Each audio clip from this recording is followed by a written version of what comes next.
Welcome back, movie fans, to another episode of The Movie Date with Rob and Matt, a podcast for people who like movies but don't want to be too smug about it. I almost messed that up. I'm Rob. And you are Rob, and I am Matt, whether you would have messed it up or not. I did like, for people who like to talk about cars? Movies. It was like that. Is it car talk? My dad used to watch that show growing up. I used to listen to that all the time. How are you, I Matt? still don't know anything about cars. Yeah. Hey, I'm all right. It's My good car to is be back. it's making a sound. What do I do? Some rugged man with oil all over his shirt comes in. Yeah, it's your wheel bearing. You can tell that by the sound. Yeah, like how? That'll cost you know. $2,000 or something. Like, Yeah, I'm like, that's great. yeah. Hey, I'm good, man. I'm good. Just getting through the start of this year, you know. That's good, man. Well, I mean, Trump's gone. Do we want to get? We're gonna get a little political by the end of this conversation. A teeny bit, maybe. Probably not that same political. Happy New Year. We're on. Let's hope everything goes well. Well, It's been a wild first month of the year. Good. Well, there is good news for you, or bad news if you're tired of talking about it. The Snyder Cut.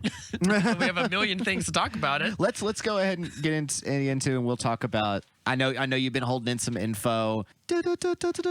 It's the Snyder Cut Hour. Hour. Yeah. So the first thing we got, and I don't know if you saw these. I think, well, no, you did, because I said I posted them on Facebook. He released the posters. Yeah.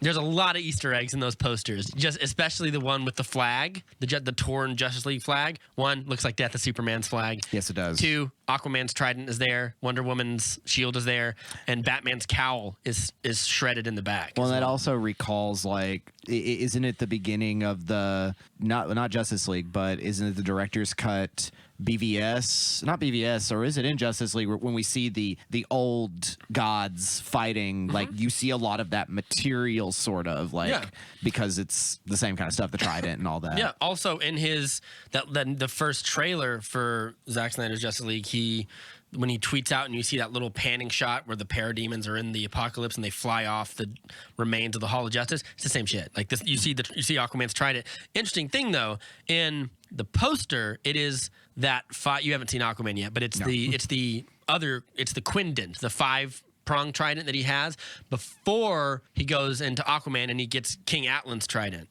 But in the poster, or in the movie, it is Atlan's trident. So it is obeying the continuity. It's being like, this is after he's Aquaman become king. Takes place before Justice League. No, it's after Justice League. It's after Justice League. But he goes on his journey and he gets Atlan's trident and becomes king and whatnot. And it's in that nightmare scene in that trailer. So he's obeying sort of the canon that comes after it for the most part. The other one is like a film canister, which I thought was very meta. Because it's a film canister that says Snyder on it and there's like a line through it. Because I've also seen some people roll their eyes at it a little bit, but I'm like that's really clever, because that's kind of what this is kind of a major historical moment in film histories. It is, and some people don't like it. Well, I mean, that's kind of, we know what's up. We know what's up. And what was the last one? Oh, the last one is like it's the emblem of the Hall of Justice. Yes, but it's like all tattered and destroyed. He's really leaning heavy into like the nightmare stuff. I think he's gonna throw a lot at us, which is interesting since this is supposed to be really the beginning. I know, like, Dawn of Justice was BVS, but it's like, this is the Justice League, but everything's already just bad. it's gonna go bad. It's bad. Which is weird, because officially, this is not official, but what he said in an interview, he has no plans to continue this story, but at the end he also said, but I also didn't think that I would get a chance to finish this one. So who knows? Either way, it's in it. They're already starting with hashtag restore the Snyderverse. I'm sure I'll contribute to that before too long. But besides that, those are just cool posters. I like them. I really love the flag one. It's very him. It's grayscale. It's very moody, and it draws my attention immediately. The canister one, I think, is just a nod to like the time people were like, it doesn't exist, and he tweeted out the picture of the canisters. It was like, yes, it does. Yeah, that was that's the gauntlet drop. Yeah, and then I like the Justice League logo one. It's just it's all gray. It's like hard to look at. Like, what's going on here? Like, the big thing the most interesting thing that I found was a couple of quotes, because there's a guy named Sean O'Connell who runs Cinema Blend. and he is embodied, I think, some people's, maybe not all people's, journey with this thing. Is he's writing a book about the Snyder Cut. Yes, I saw that. It's Release the Snyder Cut. It's called Release the Snyder Cut. The crazy true story. Yeah. The crazy true story that saved Zack Snyder's Justice League. Or whatever. I was going to get it for you when it comes out. Yeah, I'm really, because I was going to buy it for me. I will let you buy it for me, man, if you want. But apparently he did like 2 years worth of research, and he got interviews with a lot of people, including like at the very end, right when, because he couldn't get Zack Snyder on the phone, probably because they were in conversations to release the movie, and he didn't want to do the interview until he knew it was exact. It's fair. But when that happened, he did, and they had a long conversation. He's on the build up to his book, he's releasing little snippets of that interview, and a lot of them are really interesting. I'm gonna see, I can find one, and the other one I can't remember exactly what it is, but it was really telling about how like singular this movement kind of is, because there's no other movie movement that's really like it. But before we get to that, let's talk about more story-centric stuff. He tweeted out a picture of Cyborg with a quote from Martian Manhunter on it, which makes me feel like we're going to get more Martian Manhunter than maybe we first thought. And was that the picture you sent me? Yes. That's, okay, I wasn't sure if I was supposed to be looking at Martian Manhunter. No, that's Cyborg with like a face mask on. Okay. When he's flying or something. And then Martian Manhunter's quote is, "There's a war coming," which makes me feel like he's been here for a while, laying low, probably not coming out because he saw how people treated Superman, and he was like, "No, thank you. I'm a green alien. I'll get worse than that." I mean, have you seen how that guy looks? Yeah. I'm not in a good way. I mean, Harry Lennox is a handsome man, but I'm just saying. But a green alien is a green alien, right? But I thought that was cool because, one, we're going to be getting, I feel like, a lot more of him. Maybe not a lot more, but I feel like we're going to get more than just like a cameo at the end of him. We're going to get like some dialogue between him and other members. And that, to me, is very, very intriguing. Maybe between him and the Lantern Corps would be fucking dope. But that's cool.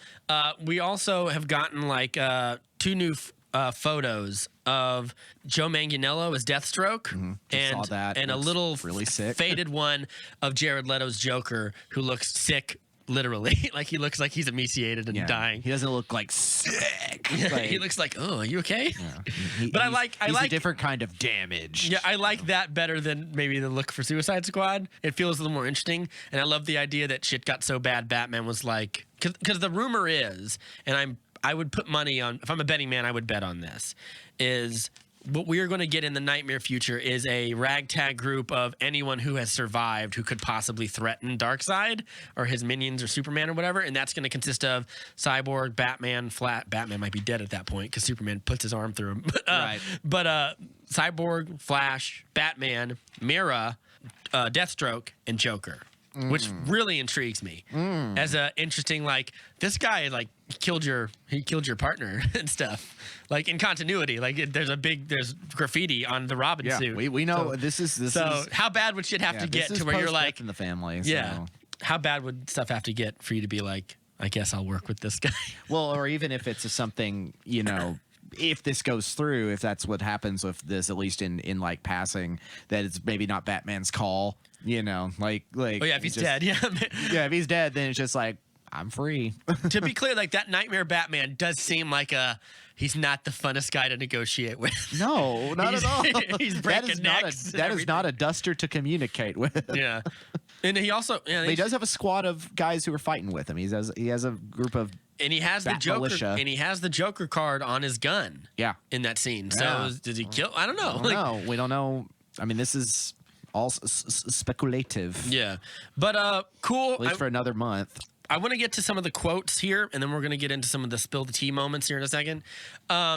Snyder basically released 2 quotes, and I'm going to actually pause so I can find one of them here.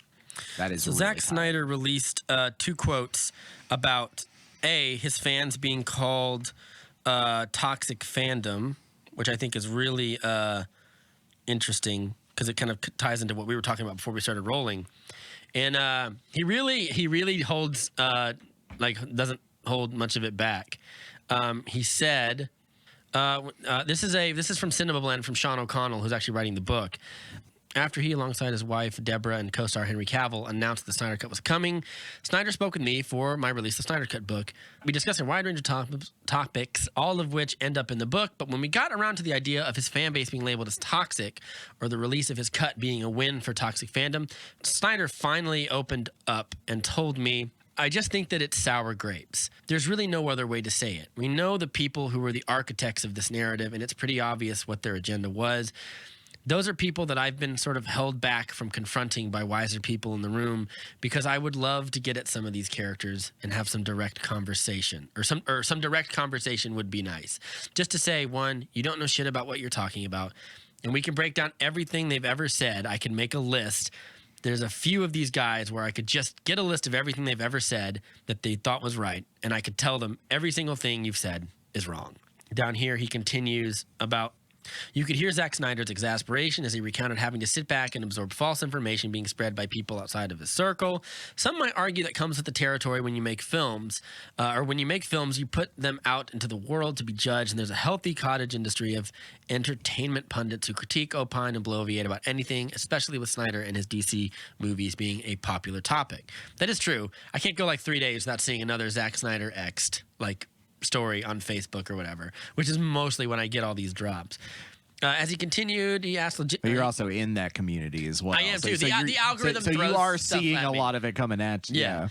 But still, there's a lot of it. even with the algorithm, I'm like, there's always stories about him. And if anything, his ability to completely corner the what's the word, the media market is weirdly impressive because all he did is just like he's just finishing a movie. Like he asked legitimate questions about the ones whose false information had been proven time and time again. He wondered, and so in what world do you have any credibility anywhere to anyone? I would love the opportunity to just say to the world and to the fandom in general who these fakers are and what should be done with them, or done to them or with them. Ominous. I don't think he means. Yeah. I think I was just talking over. Yeah. It's just a bunch of bullshit. In regards to the toxic fandom thing, or it's a win for toxic fandom, again, in what world does this toxic fandom raise hundreds of thousands of dollars for suicide prevention? How is that toxic fandom? They've probably achieved more than any other fan base and done more collective good than any other group. I don't understand. That was, I think there's one more here. Nope, that's it. Yeah. Hot tea. I agree with most of the stuff he says. Yeah, the caveats I would throw in there is just, I mean, he has been a very hotly debated director, and you know there are some parts of it where I'm kind of I look at some of his movies, and I'm just a little like, okay, I could kind of see where some of that's coming from. I think it's sort of like the natural extension of his movie. Some of it is like he spilled a little bit on himself when making some of them. When you make a movie that is as meta and as polarizing as like a Sucker Punch, you're gonna get some people who are like, well, and I'm someone who thinks that Sucker Punch was completely a miss. Me too. I don't really like it. I get the concept, but I'm like, that's one I don't have to watch again. Even when I take it from his point of view, is that it's a meta commentary on how we view women in gaming and women in like action movies. Even if I take that, it's still not interesting enough to me. And also, like it still just is that. I mean, we're about to talk about a movie today that is that. It's not about women in gaming, but it's about but it is about taking a woman-focused or a female-focused thriller and turning it on its head while still being that. Yeah. But, you know, and then the people who kind of look at something like 300, and then which I think 300 is mostly innocent of this, and I think it's people projecting onto it. Yeah. Particularly for like fascist groups and things like that. I'm like, I've read the comments under like I've looked up. I don't think that was Zack Snyder's point. No, Zack Snyder would be like, you're reading too much into this. And then for Watchmen or BVS, he'd be like, you're not reading enough into it. Like, yeah, they think those movies, the ladders are dumb, and the first one is insidious and deep and meta. No, it's not. Not quite. And the meta stuff comes from the humorous stuff. When like when Leonidas is eating the apple and he's like, they're killing people in the background. He's like, there's no reason we can't be civil as he walks. Like that's the part where that it gets meta. Mm-hmm. The movie is just about, and here's the thing, like, yes, all the bad guys are brown people. All the good guys are henched white dudes. But it's propaganda. It's supposed to be that. Right. It's told from the point of view of a storyteller who's being like, we are descended from gods and we will smite down these millions and millions. Of course, it's supposed to be that. Like it's not. I don't.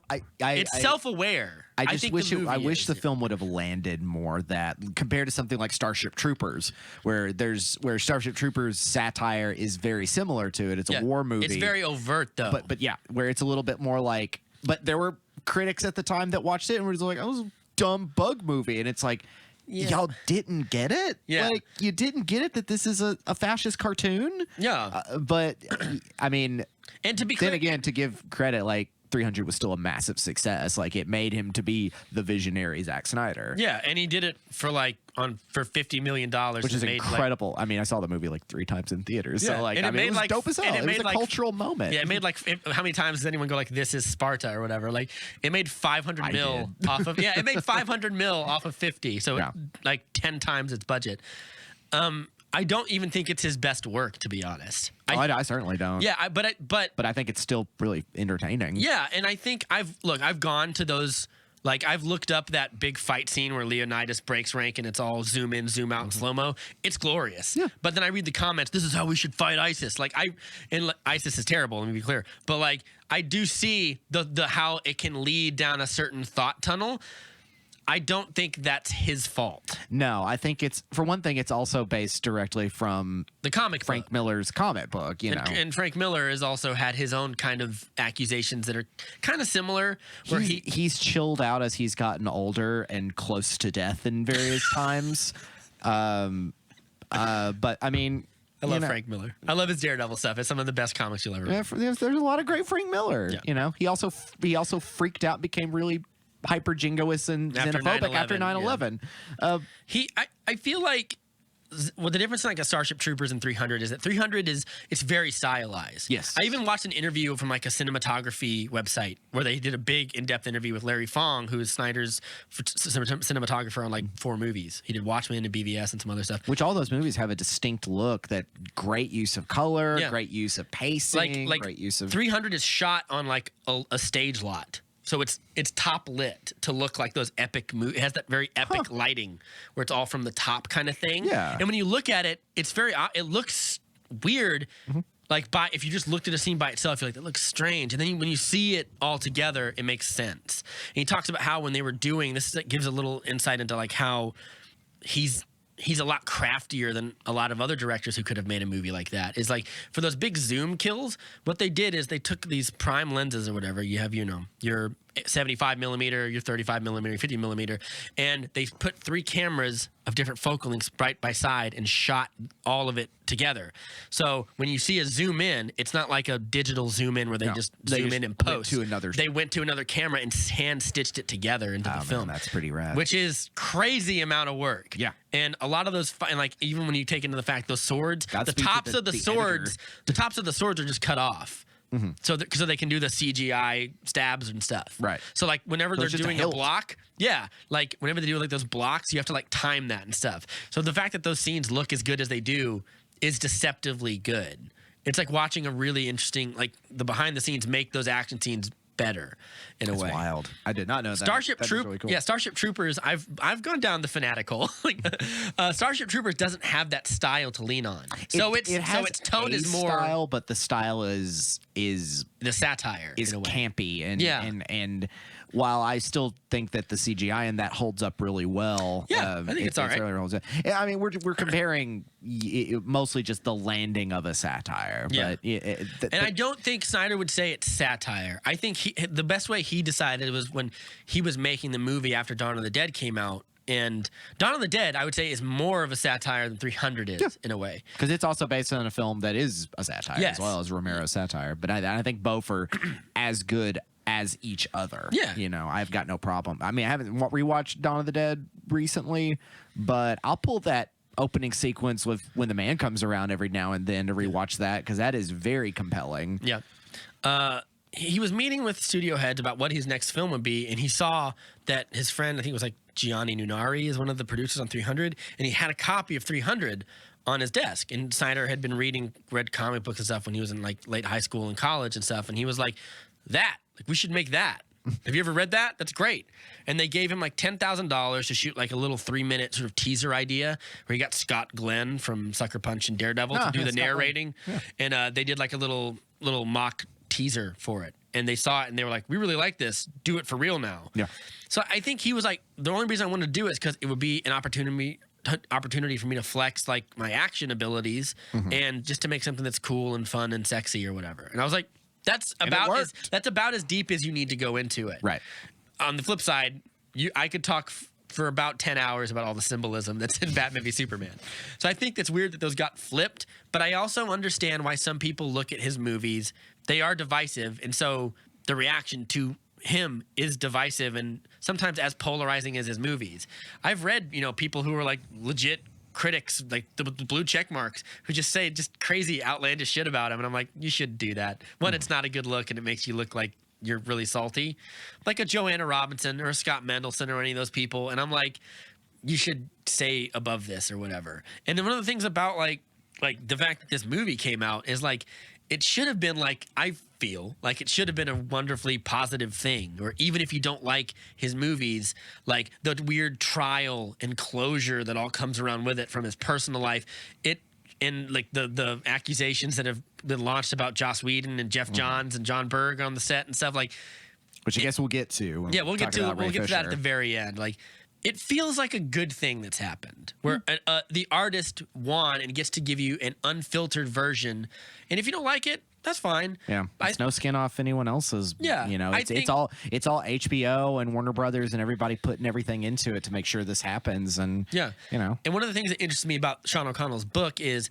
he went through the same sort of I hate him, I love him kind of thing with Snyder. After Man of Steel, he was like, I really like this movie, but Snyder's got to go, and that tornado scene's bad. And then as all this stuff happened and stuff, and like when he got to visit just the set of Justice League when they were actually filming it with a lot of other people, because after the reception of BVS was really polarizing, they did a set visit to be like, look at how much not like dark it is. It's going to be nice and fun or whatever.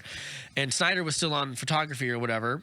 And he got to do that, and then he got to see him step away after his daughter committed suicide, and then Joss Whedon came in, and all the rewrites and reshoots happened, and then he got to see the final thing, and he was like, well, that wasn't what I saw when I visited the set. And then he goes, after a while, he just let it go, and then he saw like a New York Times billboard like that said, release the Snyder Cut. And was like these people, like, and he said it was because he was like, it was that, and it was like at 2019's Comic-Con, the biggest movie that had the most trends and had the biggest impressions on social media was a movie that wasn't released and doesn't exist. Right. So he was like, this is insane. And he goes, and this leads me into the next quote from Snyder, which I don't have exactly, but I'm going to give you the thing.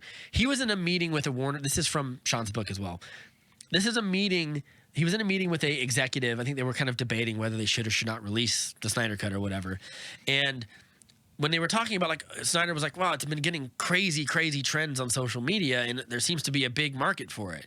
And the guy said, it's just a loud vocal minority. And he goes, okay. And he goes, maybe that's true and fair enough. But if that's true, how come you guys, a giant media company, can't do anything even remotely close to matching the impact that this vocal minority, this grassroots minority has? And you have all the resources of a giant media company. Like, how come you can't get one of your movies that actually are being marketed right now to trend like that? And the guy was like, because that's a good point. Yeah. Like, and he got to the point, he goes like if I have to make you guys think with money, yeah, think with money here. Yeah, and he got to the point where he said, and let me be very clear, and he goes like, you should hire some of these people because they built a whole campaign, and the campaign is only half about a movie. The other half is about there's now a designated section of the American Foundation for Suicide Prevention called the Snyder Cut section, where you click on it and where you buy the T-shirts that they make, and all the proceeds go to.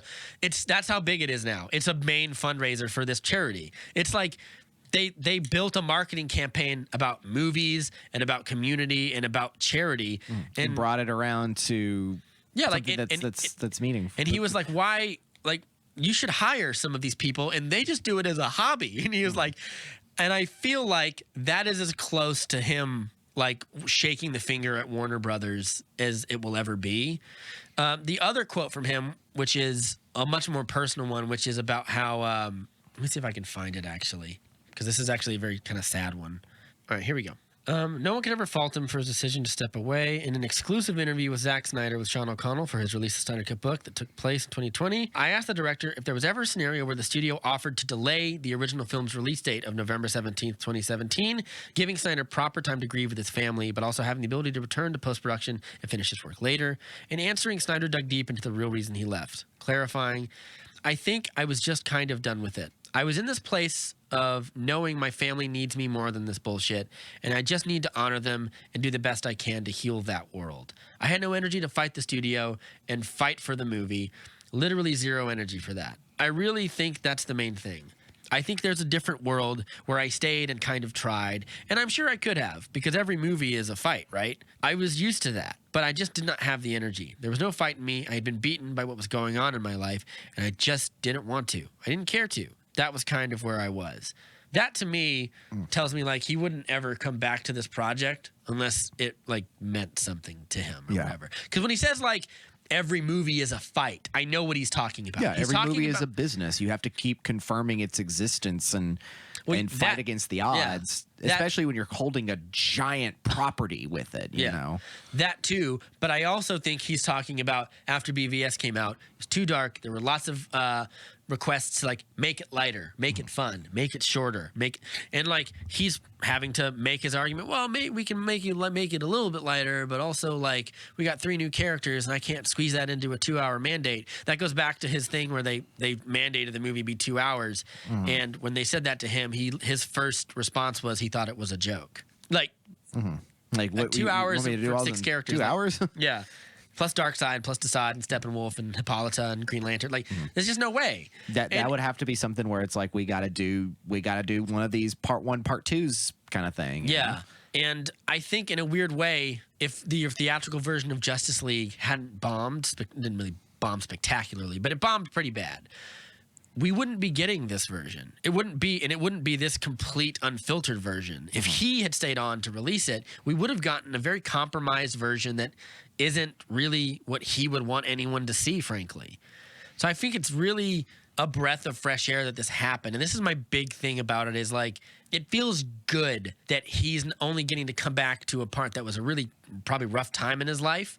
And then he talked in another recent interview, we talked about how it's been a big thing of closure for him, being able to come back to a movie that was the source of so much pain and frustration, not just for him, but I'm sure a lot of the people who were on the set as well, you know, dealing with like, we got to reshoot, 80 pages of script in 2 months and rush all of it through and cobble it back into a movie. Like, it feels good, I imagine, being able to finish that and have your version be out there and say like, and this is my version. It's been cheered for, to know that you've been given this gift, that and everyone's like, it's a rare moment that someone gets to do this, but it's also one of the few times I think I've know a thing of like this. I mean, you hear plenty of stories about directors who are like, the studio took away my project. We've heard the Trank cut. We've heard about Event Horizon. I mean, there's countless movies where it's like the studio took away my film. Rogue One probably has a little bit of that in it. Definitely Solo, but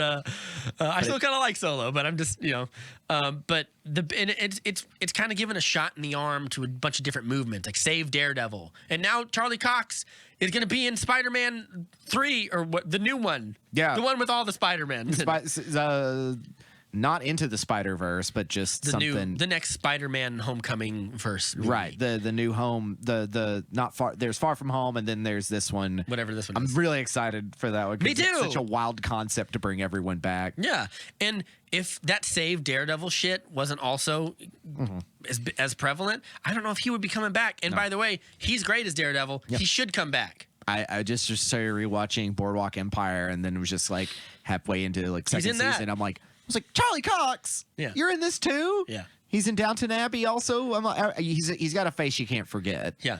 And then I was like, but I first knew him as Matt Murdock and how great he was in that. And like, I first knew him from Stardust, the Matthew Vaughn movie. That is the Neil Gaiman novel, right? Yep. That's right. Oh, cool. It's Never fun. saw it. It's cool. It's book's cooler. great. Cooler Princess Bride. That's what it is. That's a tough drop. Yeah. Then again, it's Neil Gaiman, so Let's wrap up with the Ray Fisher stuff, and then Yeah. I guess we'll move on to something else. I guess. I don't want to. No, I'm kidding. But so Ray Fisher, a bunch of stuff has happened. The long and short of it is he has been written out of the Flash movie. Is what's happened. So, and the reason for that appears to be he says that Walter Hamada, who is sort of the acting head of DC Films, Yes. who has been for a while. I just watched It the other day, the first one. He's a producer on that too. So he was basically given the keys to that ship after like the reshoots for Justice League were happening essentially, and he was given the keys to the ship to help steer DC in a certain direction. You said It, right?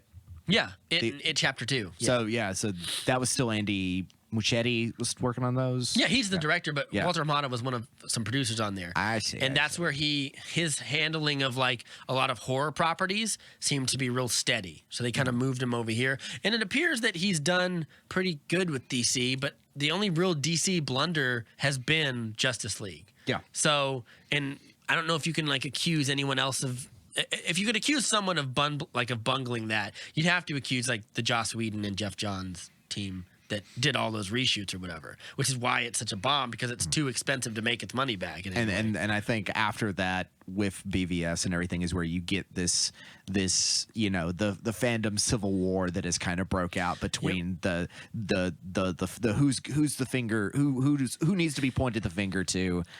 Yeah. We've gone over all that, but yeah. But apparently he says that so I had to go back so far here.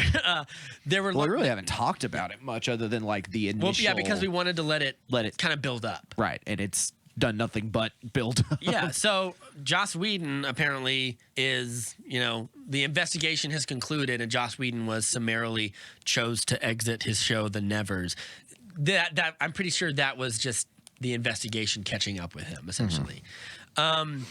Jeff Johns, as far as I know, is still producing stuff with DC. Whatever remains to be happening from this investigation, Ray Fisher made a Twitter post like, the investigation's done. Warner Media released a statement like, we are ruthlessly committed to making sure that everyone on our set is an environment they can feel heard and safe, and a bit of a bland but well-intentioned PR statement or whatever. Right. And I don't see anything happening to Jeff Johns after the legacy that he's kind of done for DC in the last. Yeah, I 15 years. I don't know, but Ray Fisher seems to not be happy about it, and I think this stems from the fact that Walter Hamada asked him if you could lay off Jeff Johns and we will throw Joss Whedon under the bus. Walter Hamada says, that's not what happened. I didn't ask him to do that. Ray Fisher says, he absolutely asked me to do that because Jeff Johns is still working on Stargirl, Titans, and shows like that. He's still running his head over for CW Productions. Yeah, he's not really involved in the movies anymore. He had a co-writer thing on like Wonder Woman 84, but nothing else. Like Aquaman 2, Shazam, all that stuff seems to be moving on without him pretty handedly. So I don't know how else you would really get rid of him unless you just want him to be fired. And he may have just said, I'm done with it. I can see him being like, I'm stepping away after all this and just going to television, because those DC properties have a huge fan base as well. Yeah. And I should also, it's worth noting that Jeff Johns has been accused by people online of sexually harassing people. So like, we don't know to what degree that's going to play into it. But apparently Ray Fisher, after the investigation concluded, he was like, I'm positive. And he's like, it's investigated and, consequences are coming forthwith. This is the first step of many. Doesn't really seem like it's the first step for Warner Brothers. It seemed like that was the last step. And because he sort of did not want to relent on Walter Hamada, he's being written out of the Flash movie. And by relent, I mean, he basically said that Walter Hamada is the kind of person that would enable abuse on the set of something like Justice League or whatever. Walter Hamada says, I wasn't involved in Justice League. Ray Fisher says, yes, but you were involved with the reshoots of Justice League. So, Jeff Johns is the guy who seemed to have brought Joss Whedon in. And Gal Gadot was interviewed for this. Someone asked her in some article, like, did you have any beef with Joss Whedon? And she goes, oh, yeah, I did. And she goes, and she sort of stood by Ray Fisher and said, I'm glad that Ray is doing what he thinks is right. And I had an issue with Joss Whedon. It was not a pleasant experience, and we handled it sort of out of, I don't know what the word is, out of court settlement or whatever. I don't think we had it off camera. Yeah. You know? And it seemed like a lot of the rumors about what went down seems to be true. And Ray Fisher, I have a tough time believing he would be saying all these if he didn't have some receipts to back it up. Because the next thing he posted was a clip of him talking to the new interviewer, because they got rid of the first interviewer from the investigation because he believed that he wasn't impartial and that he would only report to Warner Brothers and not to AT&T and Warner Media, who are the parent company. Is the parent company of Warner Brothers. So they scratched that, got a new investigator, and Ray Fisher posted a clip saying, I apologize if I ever seemed hesitant or standoffish from you. I think you've done a really great job. And then the investigator, who was a lady, said, Ray, you've been an absolute gentleman, and the results of this investigation will show that facts don't lie. It seems like everything he said was probably true, but Walter Hamada might be in such a position where there's nothing you can really do about it. And I don't really know what Walter Hamada did, except maybe ask him to can you leave Jeff Johns alone because he's working on a bunch of properties for us. Yeah, it seems like it's a mess. It seems like it got very political very fast, and it kind of goes at the whole don't come after the money, especially for someone like Jeff Johns and Walter Hamada, who are big guys at DC. And I mean, consider no one says anything about John Berg, who was the other half of the Jeff Johns producing team. He's just gone. Well, it's also just for DC, for Detective Comics, for the whole deal, it is the juggernaut that it is. This entertainment wing for film is just one wing of its, of the bigger bat, as it were, and it's kind of like, the comics still sell and everything else. We just have to find out what goes on from here. I wonder if Ray Fisher, has bit off more than he can chew a little bit. But a lot of people, have been coming to him and saying, we back him. And that's the people who are on the set. And obviously I'm more believing of individuals than I am giant conglomerates and businesses, because they're all about saving their asses in the bottom line. But I remember one has to believe Ray Fisher enough to believe that he wouldn't stake his career's destruction potentially on running this, if because obviously somebody had to sit him down and say, look, you keep pursuing this and you're going to end up in a bad way. You could just see that. Well, the idea was that his participation in the Flash movie was not just going to be it was not going to just be a cameo. It was going to be like a legit supporting role, and he may have lost that. And, the way it happened is... But this is also something that hasn't even started filming yet, right? Yeah, it starts filming in a few months, is the rumor, about a month or two. And Ray Fisher basically said on Twitter, Walter Hamada is the most dangerous kind of enabler, and he's willing to cover up for some of the same people that, committed some of these, really grotesque actions on the set of Justice League, and I will not be involved with any production with him as the head of DC Films. And then Walter Hamada seems to have gone well, if you don't want to be involved in any production, we have a movie coming up, and if we have to move on without you, so be it, kind of thing. It's a big mess all around. Mm-hmm. And the thing that makes it worse... It's not even gotten... The kitchen's not even been cleaned up yet. Yeah. At all. The thing that makes it crazy for me is Ray Fisher did say in a bunch of interviews, if I am lying, I invite anyone to sue me for libel, sue me for slander, take me to court. I can back up everything I have to say. And it's worth noting, no one has said anything to the contrary to him. No one has said he's not telling the truth about this, or this. It appears that ship has sailed. But the narrative in the comment section seems to be he's a whiny actor who didn't like getting yelled at or something like that, or getting talked to by a director. There's still the line about he didn't want to say booyah.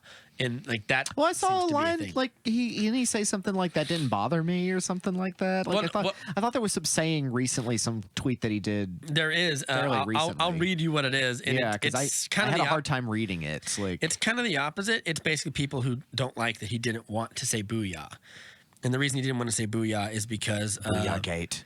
is is because like booyah is kind of a stereotypical black thing to say, and he didn't want to really do that.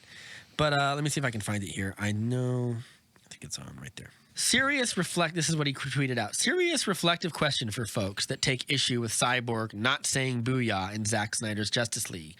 Are you just as upset that none of the other characters are using their great catchphrases, i.e., Great Hera, this looks like a job for Superman, etc.? If not, why is that?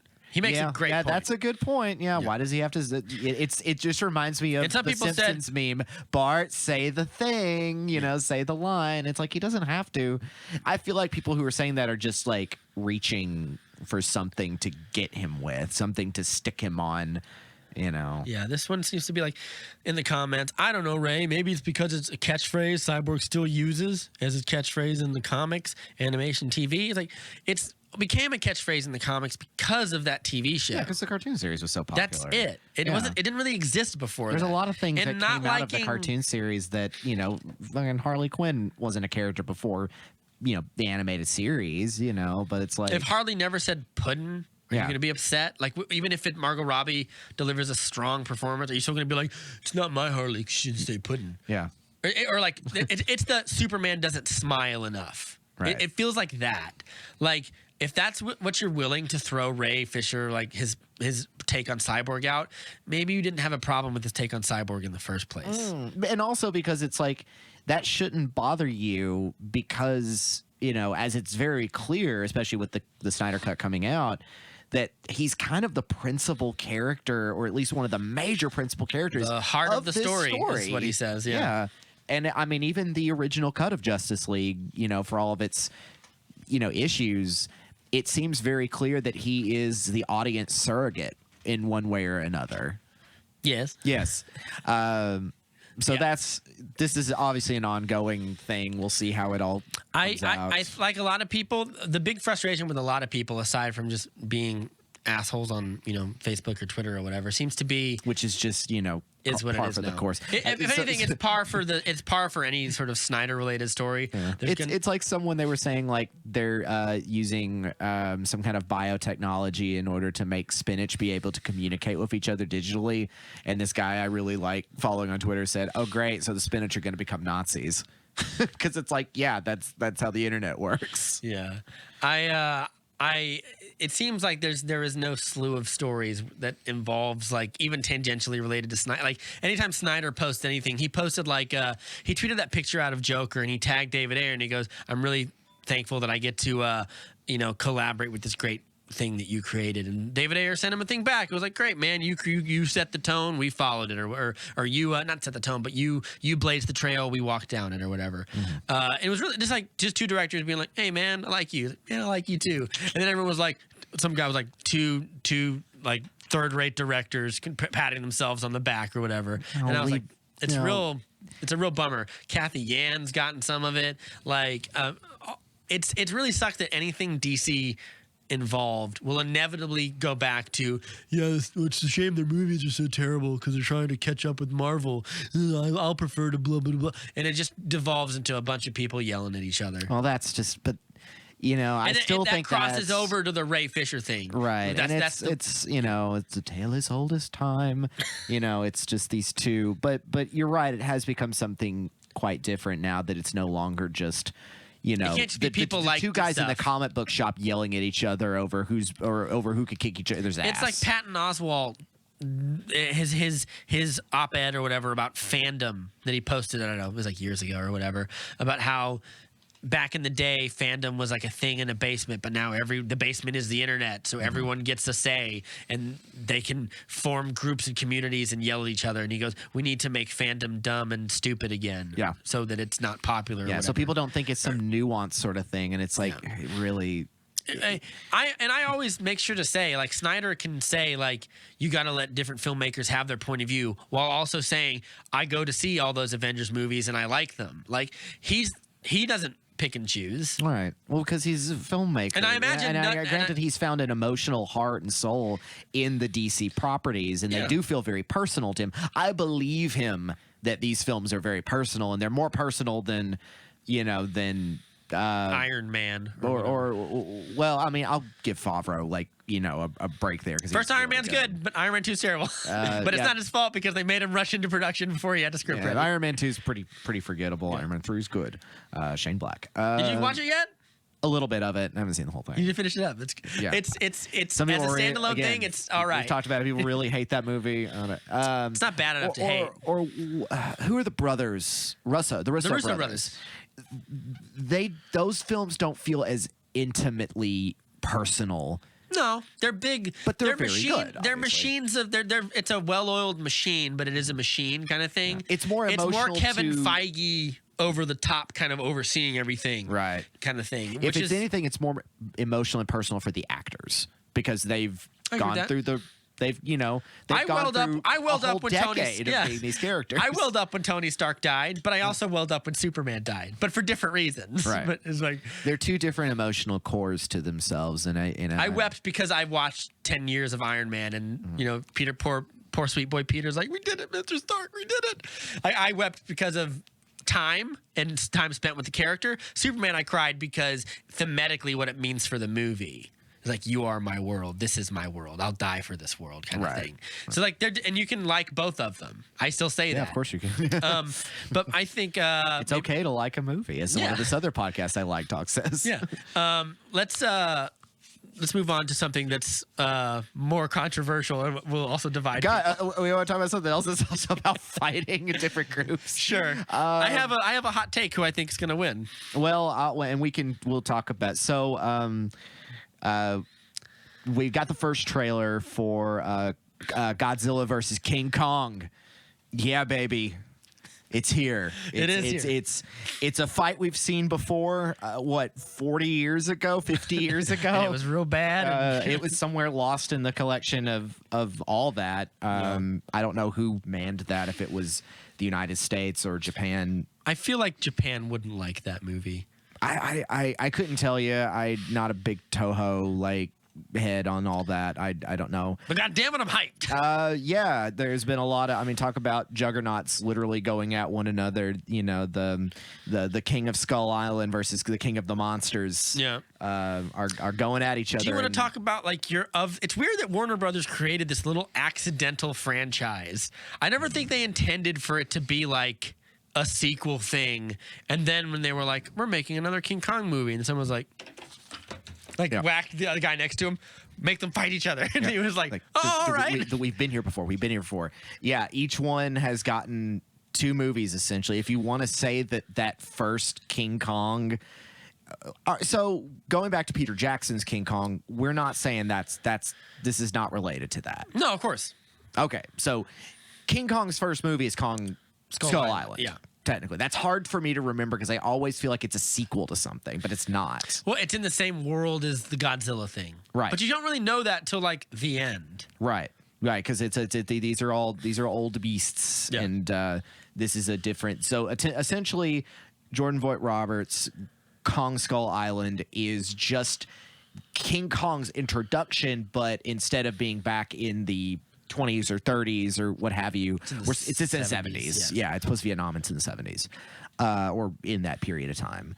And, obviously Godzilla is happening now, or at least, 2010 and on. Yeah. And then we have Gareth Edwards' 2014 Godzilla. That's the one I mean. And then we have Godzilla King of the Monsters. Mm-hmm. I think for me, in terms of which I like the most, it's Kong Skull Island, Godzilla, King of Monsters, and then for King of Monsters at the bottom. It's going to be Skull Island, King of the Monsters, and then Godzilla. I can still understand that. It's because you get the action you came for in the second one. And also, they characterize those creatures so well. Like they all have personalities that are very strong. And, I mean, there's still some really fun stuff in Gareth Edwards' Kong, but it's also Godzilla. It's Godzilla. Yeah. It's also just kind of grayscale and a little boring at times. You don't get the action till all at the very end. And also it feels bigger. Like obviously, it's a second movie, it feels bigger, but it's like normally a movie like that where you're stacking so many monsters all together where you haven't introduced them, and it's like we got to do this. And again, the 2 hour sort of deal, 2 hours and a half. Yeah. It still works. and it's because these creatures have such personality beyond some. But this is I didn't have a problem with the second one. A lot of people just thought it was just a mindless movie. But I go like, I use the Pacific Rim argument. Like, what did you want, a thinking man's giant monster movie? Like, I'm here. There are thinking men's giant monster movies. I mean, Godzilla. I mean, Shin Godzilla. There's your thinking man giant monsters movie. It's a freaking great movie. Yeah. To quote Ken Watanabe, "Let them fight." Like that's what I want. Which, by the way, that's a Shin Godzilla is a great movie. Is that the one, like the recent one they put out, like not and like a few years ago or whatever? It came out going on about 5-6 years ago. Speaking of, it's the Japanese one. Yes, it's the last Japanese one they did. We just watched the trailer for. We watched Kong Skull Island. Oh, it was Kong versus Godzilla again, and there's a whole sequence where they're battling in a fleet and an aircraft carrier. And I said, oh, it reminds me of Neon Genesis Evangelion, the anime series. Well, Shin Godzilla was directed by the dude who did Evangelion. Evangelion, whose name, who I'm kicking myself for not remembering his name right now. Well, I'll edit it in really awkwardly. Hideki Anno. Yeah. Hideki Anno. So Hideki Anno also did that one. And what I love about Shin Godzilla and why it's so good is it is a very compelling and very exciting film with 100 characters in it about the failure of bureaucracy and like to stop essentially a giant monster. Is that bureaucracy's fault? Well, if the monster gets big enough, there's nothing you can do. Right, but it's all caused by like because it's the closest thing since the original Godzilla as a direct parallel to something. Obviously, the first Godzilla was a parallel to Hiroshima and Nagasaki and the disaster of nuclear weaponry.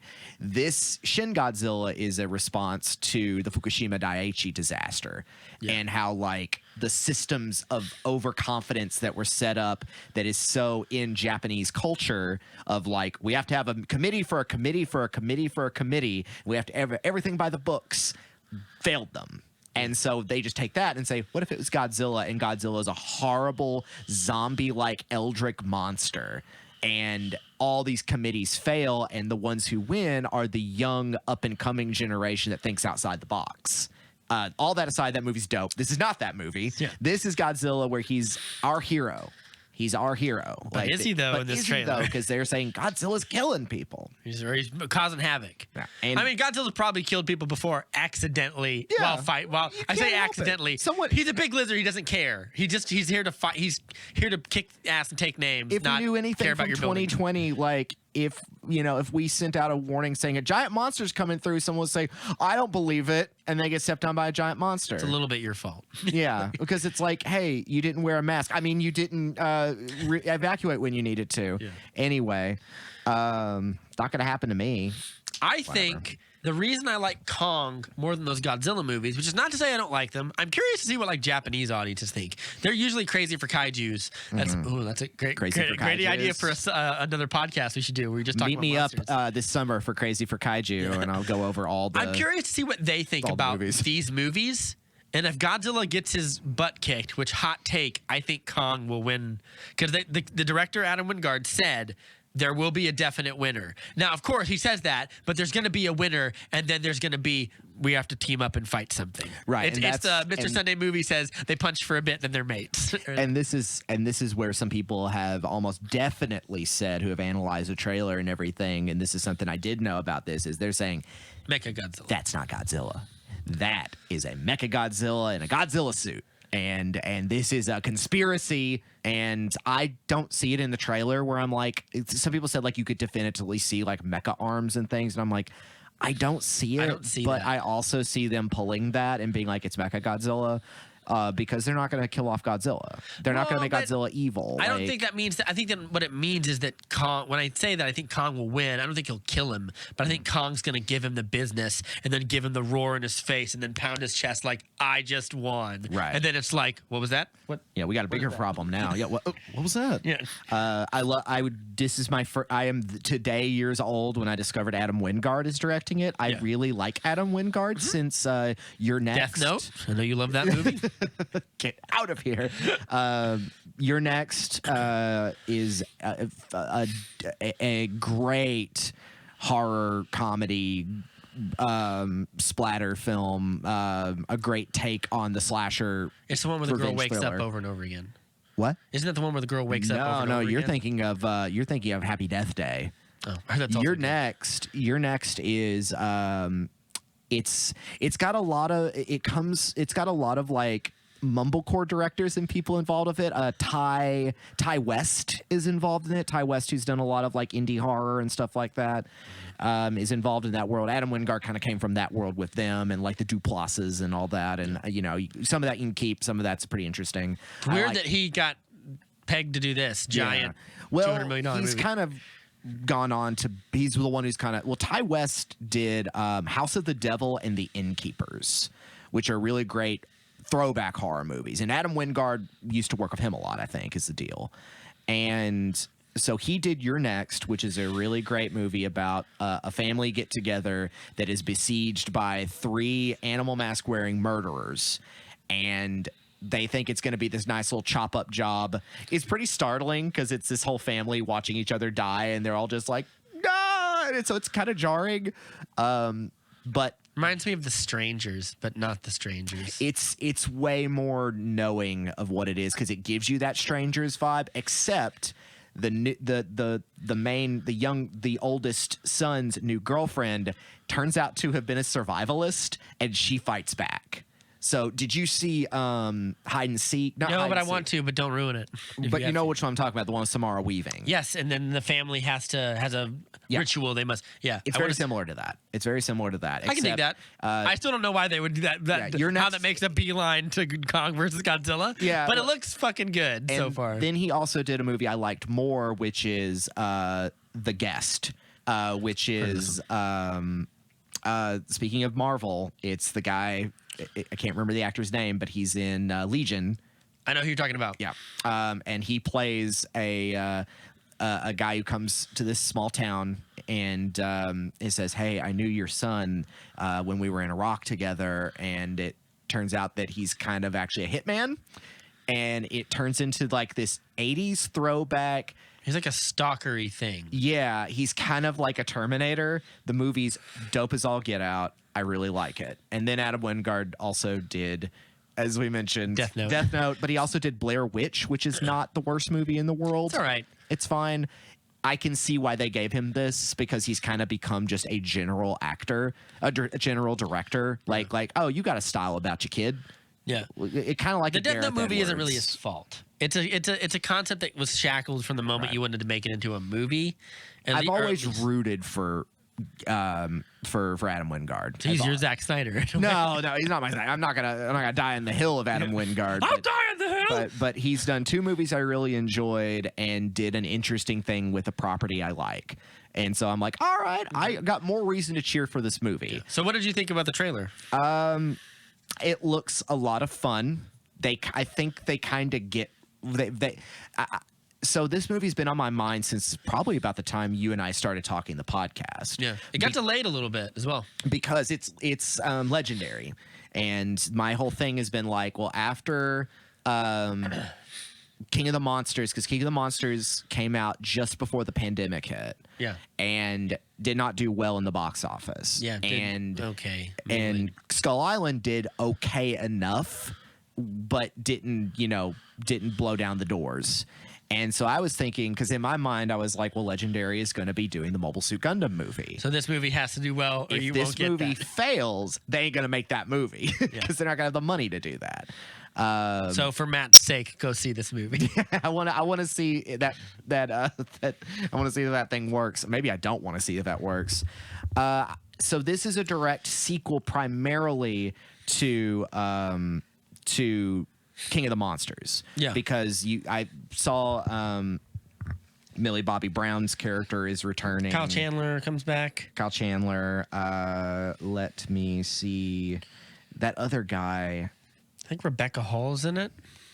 Rebecca Hall. Oh, Alexander Skarsgård. That's right. Oh yeah, Tarzan. Yeah.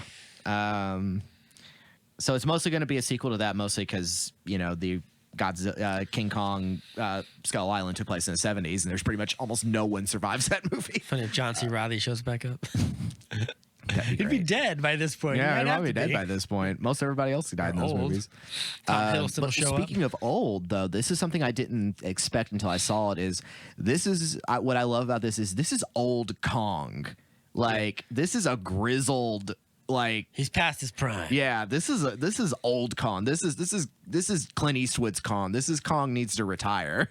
This is Kong like, I got a timeshare back in Skull Island. It's very Logan-y. Yeah. Yeah. He's been through the ringer. They've given which him like a is- beard, and he's a little gray, and his Also, the paws opening are a little rough. You know, the opening logos had this weird rainbowy thing, like when the logo, like Warner Brothers and Legendary, it had this weird like rainbowy, like metallic sheen on some of the stuff. I feel like that's gonna come back. Something in the movie. That recalls to me Mothra. I mean, Mothra was like the Deus Ex Mothra of King of the Monsters. So let's just talk about some of the dope stuff real quick. Kong, this is why I think he's going to pull it out. Godzilla, one, he doesn't emote. He can't emote. He doesn't have a face that's for emoting. Right. Kong can emote. He can show shock. He has humanity. One, or two, he's a problem solver.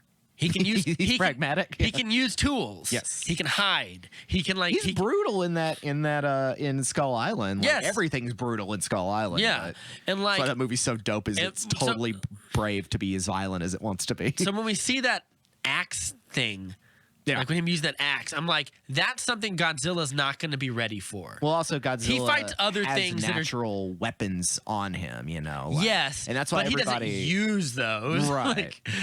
That's for other people to be worried about. It's like when Godzilla fights, he just kind of like just rumbles towards you or whatever, and like collapses on you or whatever. Well, that big old beam just, you know. Yeah. Of course, you know, in the Toho run of things, Godzilla had many different things, but we're getting into this ain't that This is like Superman. He Yes. can't. You gotta trim the powers back, or it doesn't make sense right. anymore. He's got one big ability And I think Kong is gonna give him the old one too. I think he's gonna win. because all the memes surrounding it are just like Godzilla has a laser beam. And- Godzilla's like, I'm gonna hit him with a stick, like, and or throw poop at him. well, also I love it's just like Godzilla, this ancient being still in his prime, powerful, covered with spikes, and full of nuclear power. King Kong, monkey, just a big monkey. Monkeys are clever though. Yeah, and he's a scrapper. This will And be a scrappy Kong is. brawl. I feel like Kong has lived in an environment like Godzilla's the king. The king doesn't fight all the time, whereas Godzilla's been in the ring doing his squat thrusts. Like he's Well, been. also, He knows what he's doing. King Kong comes from adversity. You know, like he's had to come from a lot of fighting to become the king King of Skull Kong. Island. But then Godzilla, we've seen him fight a lot of creatures over the. We've over seen his- him kind of lose a couple times. He's taken some hits. Ghidorah kicks his ass a little bit for a while. Yeah, that was Ghidorah. It was a powerful dude. Yeah, but I feel like the whole Mechagodzilla thing, I don't really care if they do that or not. How are they gonna like? It's gonna be to the point where like your fail-safe plan to destroy Godzilla was create a robot Godzilla. It seems silly. Yeah, Now, but or so is it does gonna be a thing like? Or is so it, does a giant lizard and a giant monkey fighting each other. yeah, but those are at least they're living things that Yeah. you theoretically can wrap your head around. Right, but it's like we built a secret giant mecha and then covered. What if you it don't in- put enough oil in the engine or whatever? Like it's gonna be like Maybe that it will just be breaks. its downfall. Yeah, like, or is it going to be the thing where they're like, is it Mechagodzilla? But it's a Godzilla we grew in a lab to obey us and only us or whatever. That So seems a it'll be little more- Mechagodzilla, but it'll be like Android Godzilla. Android Godzilla, which yeah. by the way, boo. If you're going to do Mechagodzilla, I'll give it to you. Just do it. Yeah, just Ready just- Player One had Mechagodzilla. Yeah, That's all you got to Player do. One also had a Gundam in it. That's true. Which They model fought was- each other. Yeah, that's true. The Gundam was it's pretty a dope. sign. Spielberg knew. But, The fate of Mechagodzilla will be the fate of a Gundam movie. or maybe the Robot Man will come out. What's the Robot Man from Godzilla? The old ones? The one that's got the crazy smile, like Yeah. the big old. I forgot. He's Jet something. Yeah. Jetstream something or other. Or what's the Godzilla from like another planet? Like Ice Godzilla. He's got the big icy crystals on his back. Oh, we'd have to hit the Toho wiki to find all those. I'll guys Google out. it while we're talking about. What were some of your favorite little parts of the trailer? Well, I just like that it's consistent that we have an old King Kong. I like already we're like Kong, you know, he's an old man and Godzilla doesn't necessarily age really. At least like you said, he has no definitive human look upon himself that we can project upon, other than we just know he's our savior because he fights monsters that come after us, and he's like, I'll chill until then. And in the last movie, it was like kind of like this thing where it's like Millie Bobby Brown's character could communicate with them, but now there's this other little girl who could communicate with Kong.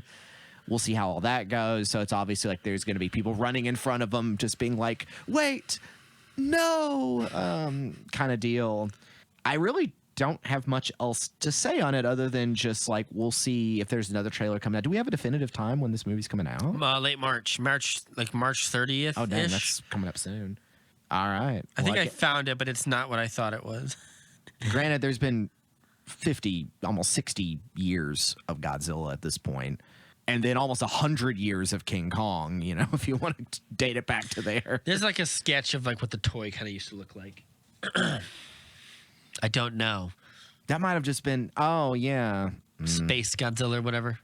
I don't know. Dude, yeah, I know. Mechagodzilla. I think it is just Space Godzilla. Mechagodzilla could be the only logical place you'd want to go. Well, also, he's one of the more recognizable. You always have to think about what's recognizable to an audience. Yeah. And, like, for the last movie, it's like, oh, people know Rodan.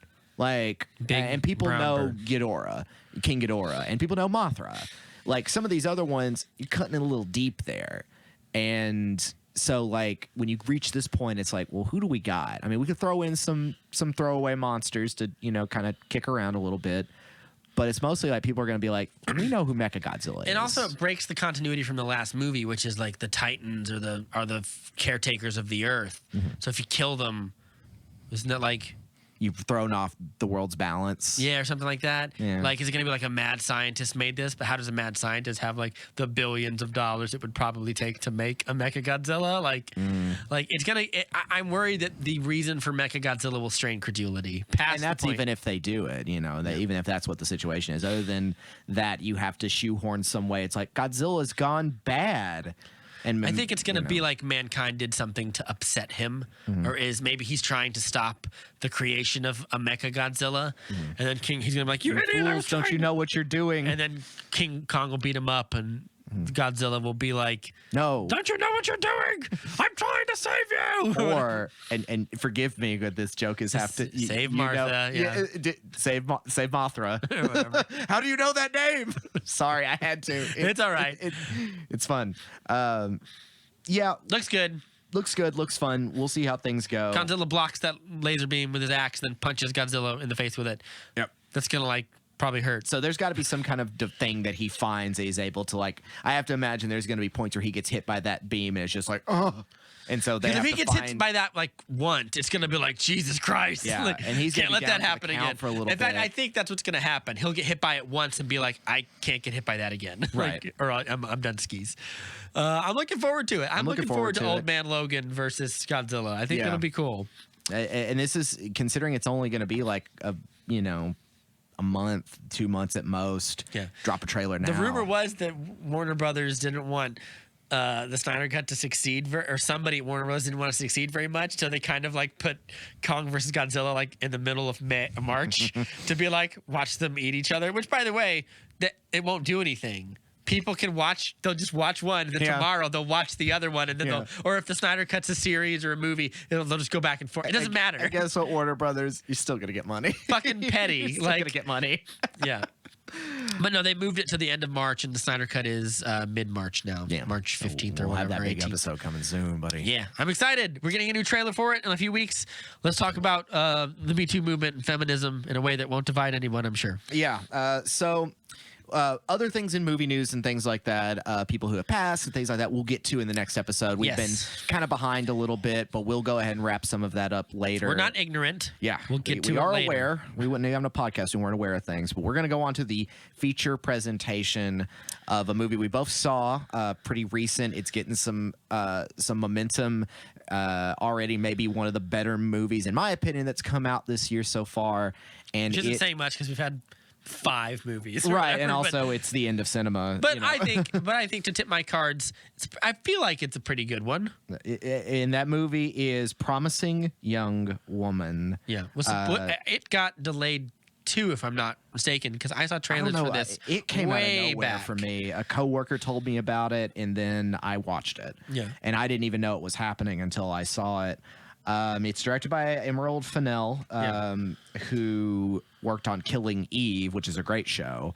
I've only watched the first season of Killing Eve, but it's really good. It's the second season where things get interesting, apparently, because Emerald Fennell directs the second season, and Phoebe Waller-Bridge, the creator of Fleabag, wrote most of the second season, I think. And that show is excellent. I don't even know what it is. I've been watching Bridgerton. It's also based on a novel. It's also based on a novel series called Villanelle, and it's about a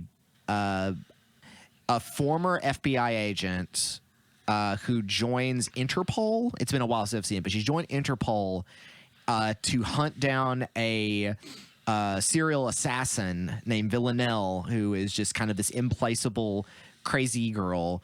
And she essentially has a weird sort of falling in love with her. Villanelle does, and she's like, I like you. I want to keep you around. And they have this antagonistic, intense relationship as like she's trying to hunt down Villanelle, and Villanelle is trying to mess with her or get closer to her. And it's so wild and so the tone is very similar to this, where it borders between very dramatically intense and very slick and stylish.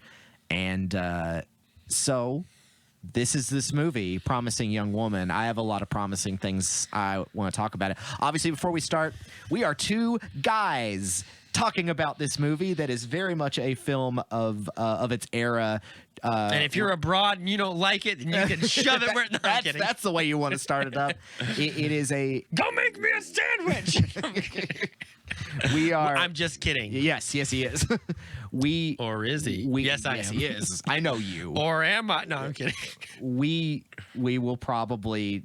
This is going to be one of the most talked about movies for a long time now. It takes the conversation around Gone Girl and takes it to a whole different area, because this movie makes you think it's gonna be a Gone Girl. I never really saw those parallels until I guess so you brought that up. It doesn't unfold the way like Gone Girl does. Well, but if you just watch the trailer alone, you'd think this movie's going in a completely different direction. Yeah. And that's kind of what's part of what's brilliant. In fact, watching the trailer, I felt some of the same things watching the movie. The trailer felt confusing and like a weird, like disparate tones. And I was like, am I supposed to think this is funny, or am I supposed to be like, "Ooh, is this scary?" Like, there's a little bit of that in the movie too, but the movie has the ability to explain itself. Yeah, its tone is very interesting.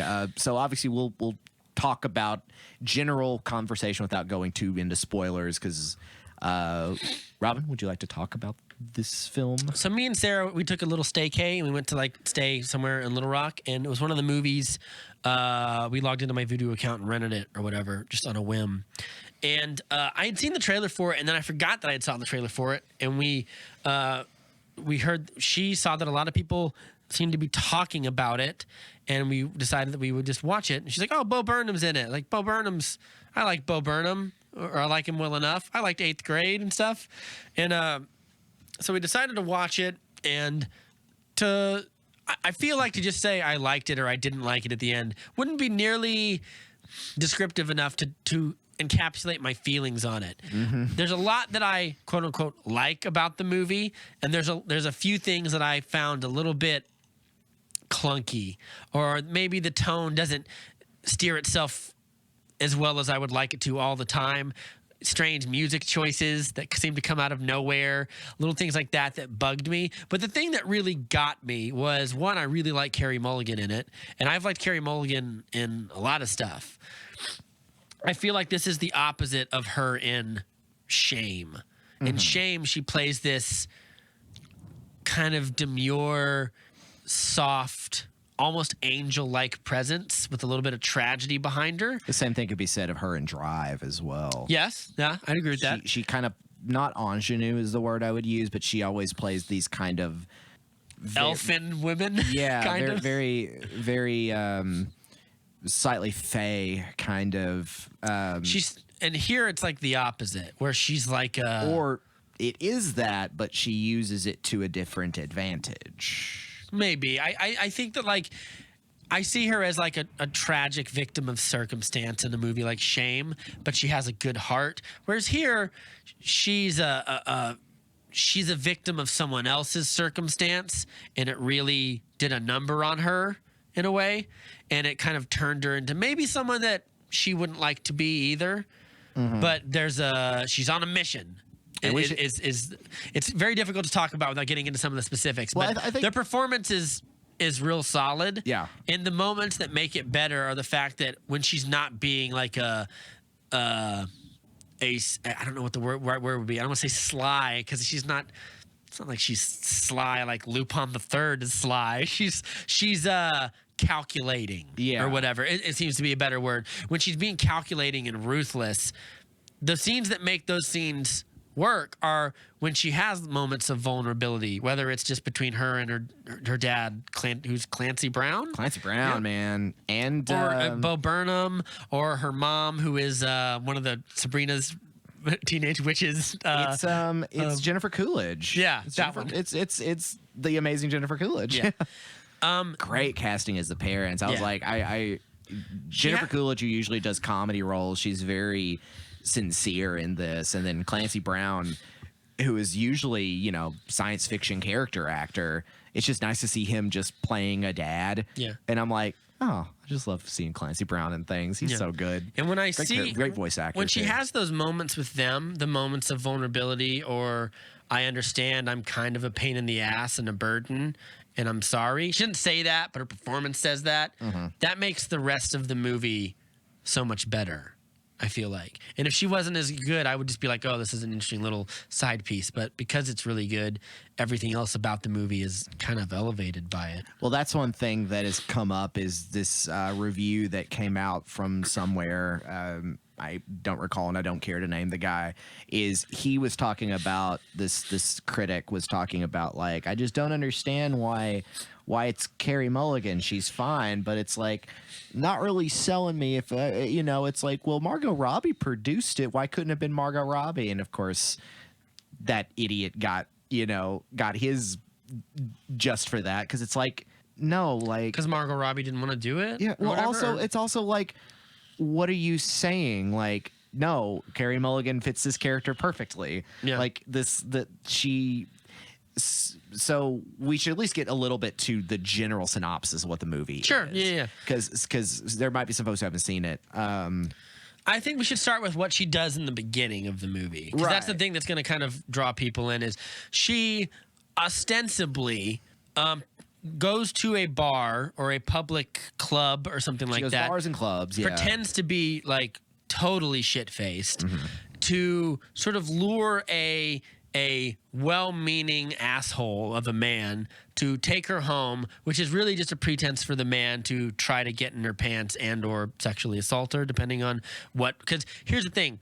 After all of these scenarios, which we'll get to in a second, she does like a tally, or she's got a notebook full of things, and then the film doesn't necessarily say, but they're color coded to imply something happened. Right. I think I worked out what the color coding is, but I'll get to that later. We'll talk about it later, because there's a lot to talk about, things that are not said that I think make this movie really, really smart.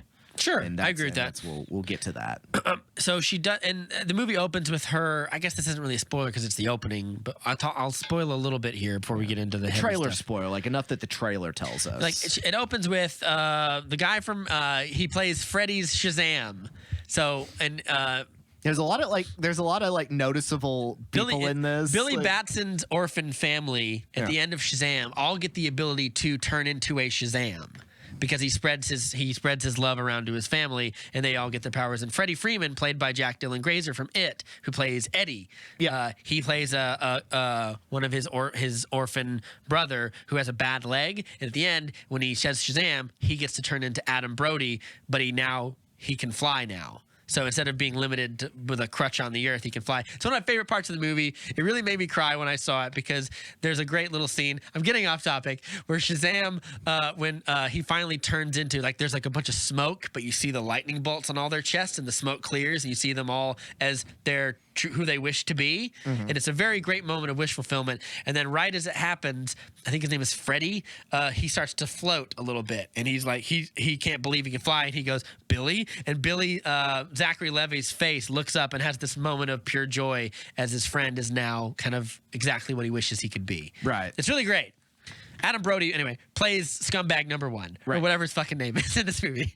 And he lures her home and gives her more drinks. I remember like as soon as I saw his intentions where he goes, would you like he takes her to his house or whatever, and like, would you like a drink? Well, and then he fills her like, drink, his drink up to like here, and her drink up to like there or whatever.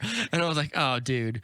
That's when I kind of knew what was going to go Well, and go also down. at the start of that, it's like he's with his other 2 buddies, and they're the ones who are being loudly like, oh my gosh, can you believe, they're doing the very obvious, like, whatever happens to her, she deserves it because, she's just right there doing that. Yeah. And he's the one who's like, you guys are being jerks. But then he's the one that goes in and just like, I'm going to make sure she's going to be okay if okay ends up being in my bed, essentially. Yeah. And that's where she ends up, and he's going to drink, and she's just like completely out of it and whacked out and just totally drunk, supposedly. Yeah. So he played, and there's a couple of these scenarios that happen. I think 3. We get one with him. Get the one later with Christopher Mintz-Plasse. Yeah, and then with one of the dudes from the beginning of the movie again, but it doesn't really end. And it gets cut off, essentially. Right. And essentially what she does is she goes to these places, pretends to get completely drunk, and to see if a well-meaning schmuck, or even not well-meaning, somebody will take advantage of her. Ostensibly well-meaning is what it happens so often, clearly, that she's able to fill out this book and essentially goes to their houses, and it's the great scene where he's gonna try to go down on her, essentially, and she's like, what are you doing, and she looks up to the camera and is just like, what are you doing? And I remember just being like, oh. And it's that's his face too. Yeah. We don't see what happens after most of these sequences, at least not the first one. I'll get to the color coding later because I think they imply a certain result. Right. And the color coding and also other colors that show up in it that kind of suggest something that may or may not have happened. And but either way, she is essentially proving a point to these guys. She's on her own vigilante quest to bust these guys for being sexual assaulters and taking advantage of women who can't consent.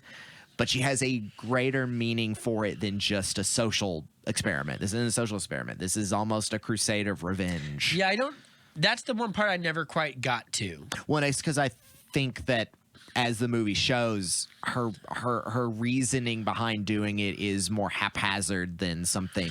Yeah, it feels like it is a crusade, but it's kind of like Batman's crusade, where it ruins his fucking life in a way. It's more of a vigilante sort of deal. And we discover that she was going to be this doctor, and she was in medical school, and something bad happened in medical school that led her to dropping off the face of the earth and devoting her life to this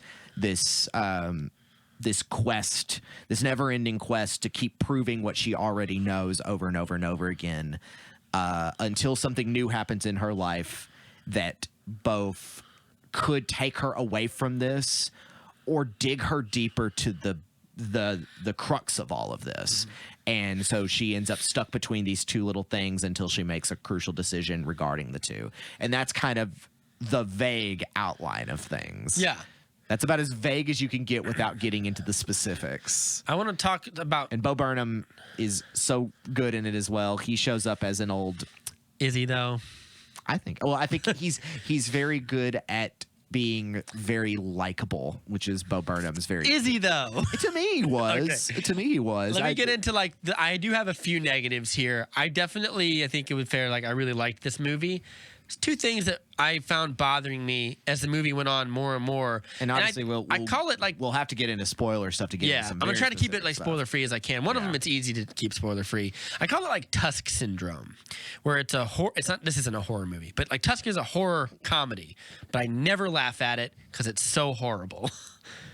I feel the same way here. I feel the movie wanting me to laugh at things, and I just don't. I just don't laugh at any of it. And maybe it's because I know the heaviness as the movie goes on. But Tusk is the same way. If you haven't seen Tusk, there's a moment where Justin Long has like the blanket taken off of his lap and realizes his leg has been amputated without his permission by this lunatic who he crashed at his house, and he just freaks the fuck out, and the man who's pretending to be in a wheelchair just stands up, and you're like, what the fuck? And like, it just fucks your whole day. It's Kevin Smith's one of his best movies. Yeah. It's one of his best movies. That's a very divisive film, because I've heard people say it's garbage as well. No, it's because Johnny Depp's a weird Pink Panther, like he's only in it for like 5 minutes, right? Yeah, but it's a weird, it's like a jarring weird, almost like performance. David Lynchy kind of thing that happens. Yeah, but everything besides that, I think is. I've also heard people say that part is one of the best sequences. Like they said, like the porch scene in that with him. Some people have said like that is one of the most amazing sequences I've ever seen. And I'm like, this is porch sequence where he like talks to the old man. Yeah. And the man's pretending to be someone else or whatever. I agree with that. But I know nothing beyond that. I don't know if it's like the best scene and whatever. Yeah, but like, I think some people are just kind of being exaggerative. There's a lot of scenes in that movie where we're supposed to laugh, and I just can't bring myself to do it. And I think this is the problem with horror comedies or thriller comedies or blank comedies. I never laugh at the comedy parts. Now, this movie doesn't have a lot of comedy, but there are some parts with Bo Burnham where I know I'm supposed to go like, ha, ha, ha, but I just don't. I think there's some parts I found myself laughing out loud at a few parts, and mostly because of how glaringly obvious they wanted me to laugh at it. And then there's some parts later where I know I'm not supposed to laugh at them, but it's presented humorously, and I think that's the point. I think the parts I laugh at are the parts of like fear in a way, like a guy gets like Christopher Mintz-Plasse or Plasse or whatever, like his realization that he's being I don't know what the word would be, but like being fooled or whatever is kind of very. I laughed at that, but that's not a humorous character is kind of thing. like I'm gonna let you go sort of deal, like don't you do this again sort well, of deal. he's lucky enough that he doesn't. We'll get to it in spoilers, right? Because the color coding thing is hard. But I just found myself. I find myself getting more frustrated with like thriller comedies or horror comedies because I never laugh, and I go to the point and go, I don't know what the point of adding like this humor is when what you're doing that is so tense feels so much better.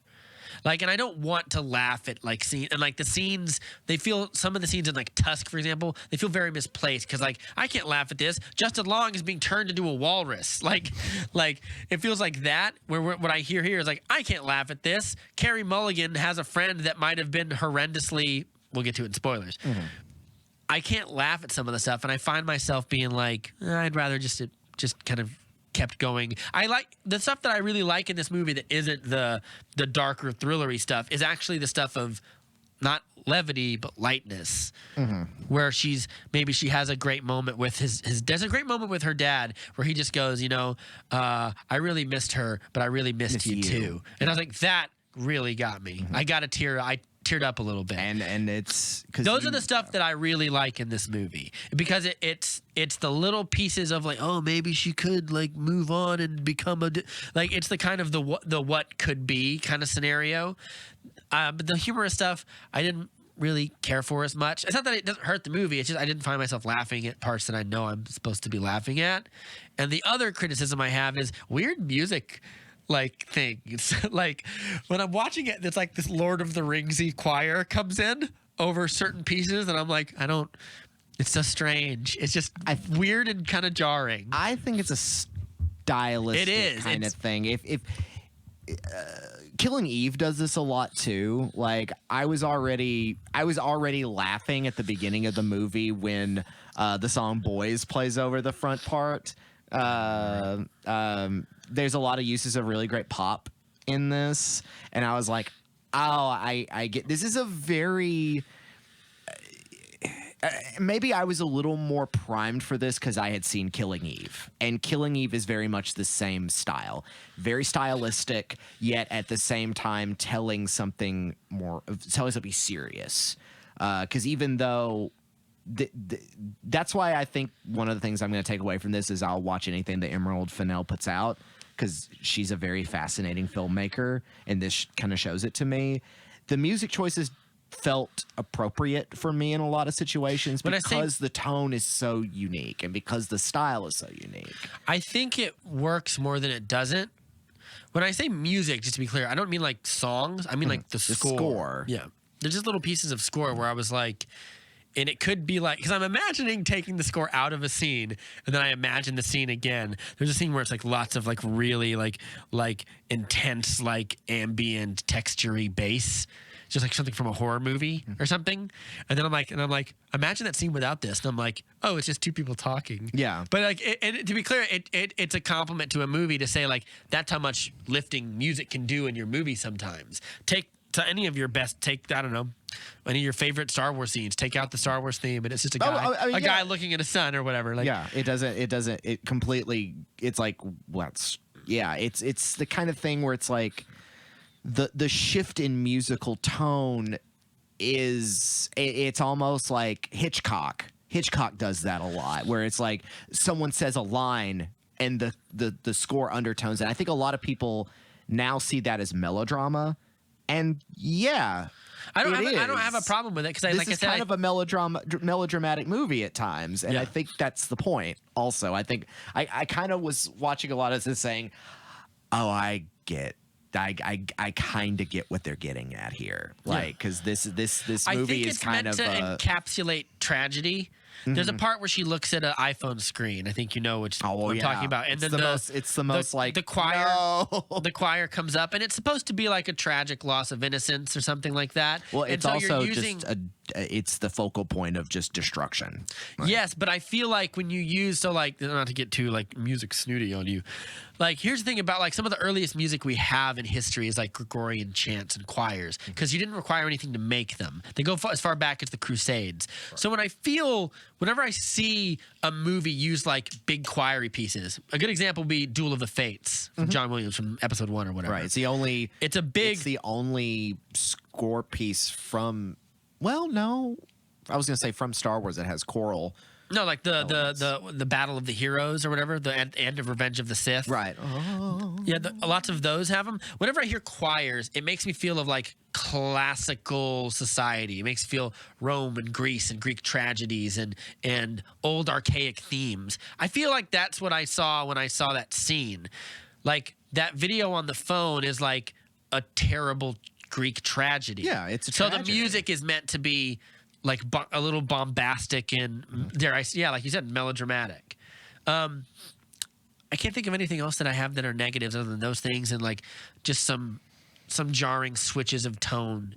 Yeah, and I can think later in the movie there are, and I think that because I've seen little interviews with Emerald Fennell and with McCary Mulligan and Bo Burnham talking about the movie, afterward, which is also very light, which is also a nice way of approaching it because I'm like, oh, good, Bo Burnham's in on it as well. So for negatives, I can't really think of much because I really liked this movie. Yeah, let me be clear. Like if I did all my positives, we would never get to spoilers. Right, so right, I'm right. kind of saving them of those. I'll go ahead and just talk about some of the things. We're going to go into spoiler territory because beyond that, I just want to talk about the movie itself. Sure. With the caveat that, like I said earlier, this is going to be a movie that is going to be very controversial for years to come. It is an encapsulation of a moment of talking about, and it's mostly because of what it doesn't say in the dialogue, but it says entirely. And because the big hot word that's not said once in this movie, yet this is entirely what it's about, is rape. It never says that word. And I think that's also very smart. It never says what happens because what it is Carey Mulligan's best friend, essentially almost like her sister, that they grew up together and everything, went to med school together. They went to a party. She was drunk, and essentially this guy humiliated her in front of everybody, had sex with her in front of everybody. They filmed it. All these guys didn't stop it or anything. She didn't consent and essentially destroyed her life. And even though it never says in the film, she took her life. Yeah. And it destroyed Carey Mulligan's life. I think it implies more that it's not just she was raped, that she was like gang raped. Yeah. Yeah. But it never says that exclusively as well. No, I think it's it doesn't say it. I think it's like heavily implied, Right. Because we come to a party of a group of. It's supposed to be like this is your who's who of fuck faces or whatever. Like, and I think that's part of the reason why this movie works so well, and it's very clear that like Fennell is a student of Hitchcock. Is what you don't see and what you are not told fills your imagination with the worst. yeah. And that's part of why I'm like, oh, that's immediately got me. And I was like, oh my gosh, this is so smart. This is so slick. This is so good. Because you're able to fill in the gaps on everything. And and again, what does that say about society? I think that's the point. What are we supposed to say about society? The fact that we can fill in all those gaps without seeing anything. Yeah. So those are two things that are never said, never said or never shown. Yeah. Because assault and nudity and things like that are not shown in the film either. It's a fairly bloodless film, considering it gets very violent. And because the trailer would make you think, and this is where we can talk about the Notebook. Yeah. After she meets with Adam Brody, and they have that back and forth and everything, she's walking home with like. It's like a corn dog or ice cream or whatever, or it's a donut, and you see like a little bit of jelly on her leg, but it looks like blood. Yeah. And because you don't know what happens at the end of some of these, because the trailer makes you think like, is she killing these guys? It never says. So I think what I worked out is you have blue marks, black marks, and red marks. I think black marks, or I think a blue mark, I think is supposed to mean like. It's either a blue or a black one. Whatever Christopher Mintz-Plasse is you almost went over the edge, but you didn't do anything, so I just kind of scared you and let you go. The red mark, I think she took some sort of action. Maybe she doesn't kill them. She calls the police. She says, this man assaulted me or whatever. Something like that. The blue one, I think it's maybe like, oh, he was a dick at the bar or something, but it never even got to his house. Right. Kind of like stages or something like that. That's sort of how I saw it. Because I saw it also as because people have interpreted, the notches. She doesn't strike me as someone capable of murder. No, and that's the thing that I'm like, I don't think she'd kill people. Especially since that mode of her is not activated until the plot of the film really starts. Yeah, and I feel like she wants retribution, right? But death isn't retribution. She wants them to like pay dividends. She wants them to be appropriately shamed, or to feel shame for what, or to be arrested and go sent to jail or whatever. Right? Because we never see any of that. All we get to see is exclusively the exposition that's kind of given without being given with Christopher Mintz-Plasse, because his character is delightfully a film nerd guy who's I've met many of guys like this. I hope I'm not like that. No, I hope I'm the oh, come on, we don't have to protect ourselves in this situation. He strikes me as the kind of guy who. He strikes me as the kind of like a film critic that would shit on Zack Snyder. Of course he is. Of course he is. And he's writing a novel. He's like writing a novel or a screenplay, and she tells him at the end like, your screenplay sounds like shit or whatever. Yeah. Like, that's one of the few times I did kind of chuckle at. I was like, yeah, it does. So she lets him go, sort of like, don't you dare come around again. And we get the idea that she's done this for a long time, quite a long time, and then she's working at a cafe. He does I feel like this is a theme that comes back to. I'm not trying to keep cutting you off, but he's like, I'm a nice guy or whatever. And she goes, you'd be surprised how many nice guys or something. She says something, I can't remember exactly what it is, but she says something like that. And I felt like that kind of sticks in his craw a little bit afterwards. A lot of these guys say things that are so obvious. Like they're so obvious. Like it almost would feel like an amateurish script. The way to hear be like, I didn't do anything, or we were just kids, or I'm a nice guy. And these all sound like things that are, very like that sound almost unreally real. And it's probably because it's very real. Well, I think it's because there are things that we're sort of primed to hear. But I would say, like, if you're in college and you commit like a sexual assault, you're not just a kid anymore. It's different. Right, which that's kind of the film's sort of deal. Yeah, and I think like like those lines or whatever, and I can imagine some, and I will be very curious. Maybe you'll know more about this than I will. Like, has there been significant backlash against this movie? all the men in the movie are fucking gross chodes. It's an anti-men movie. Like, is there No, but I know it's it's out there because this movie is clearly the only nice guy in the movie. Who's not nice by the end of it, really. But like the only nice guy in the movie is a fucking limp-dicked beta male who's fucking skinny and like sensitive and like I can, you know what I mean? Has there been any of that? Out No, there? but I know it's out there. Okay. Because it's so obvious. I'm like, just curious if I've seen any reviews. Because I don't see a lot of people talking about this movie as well, except for people talking about.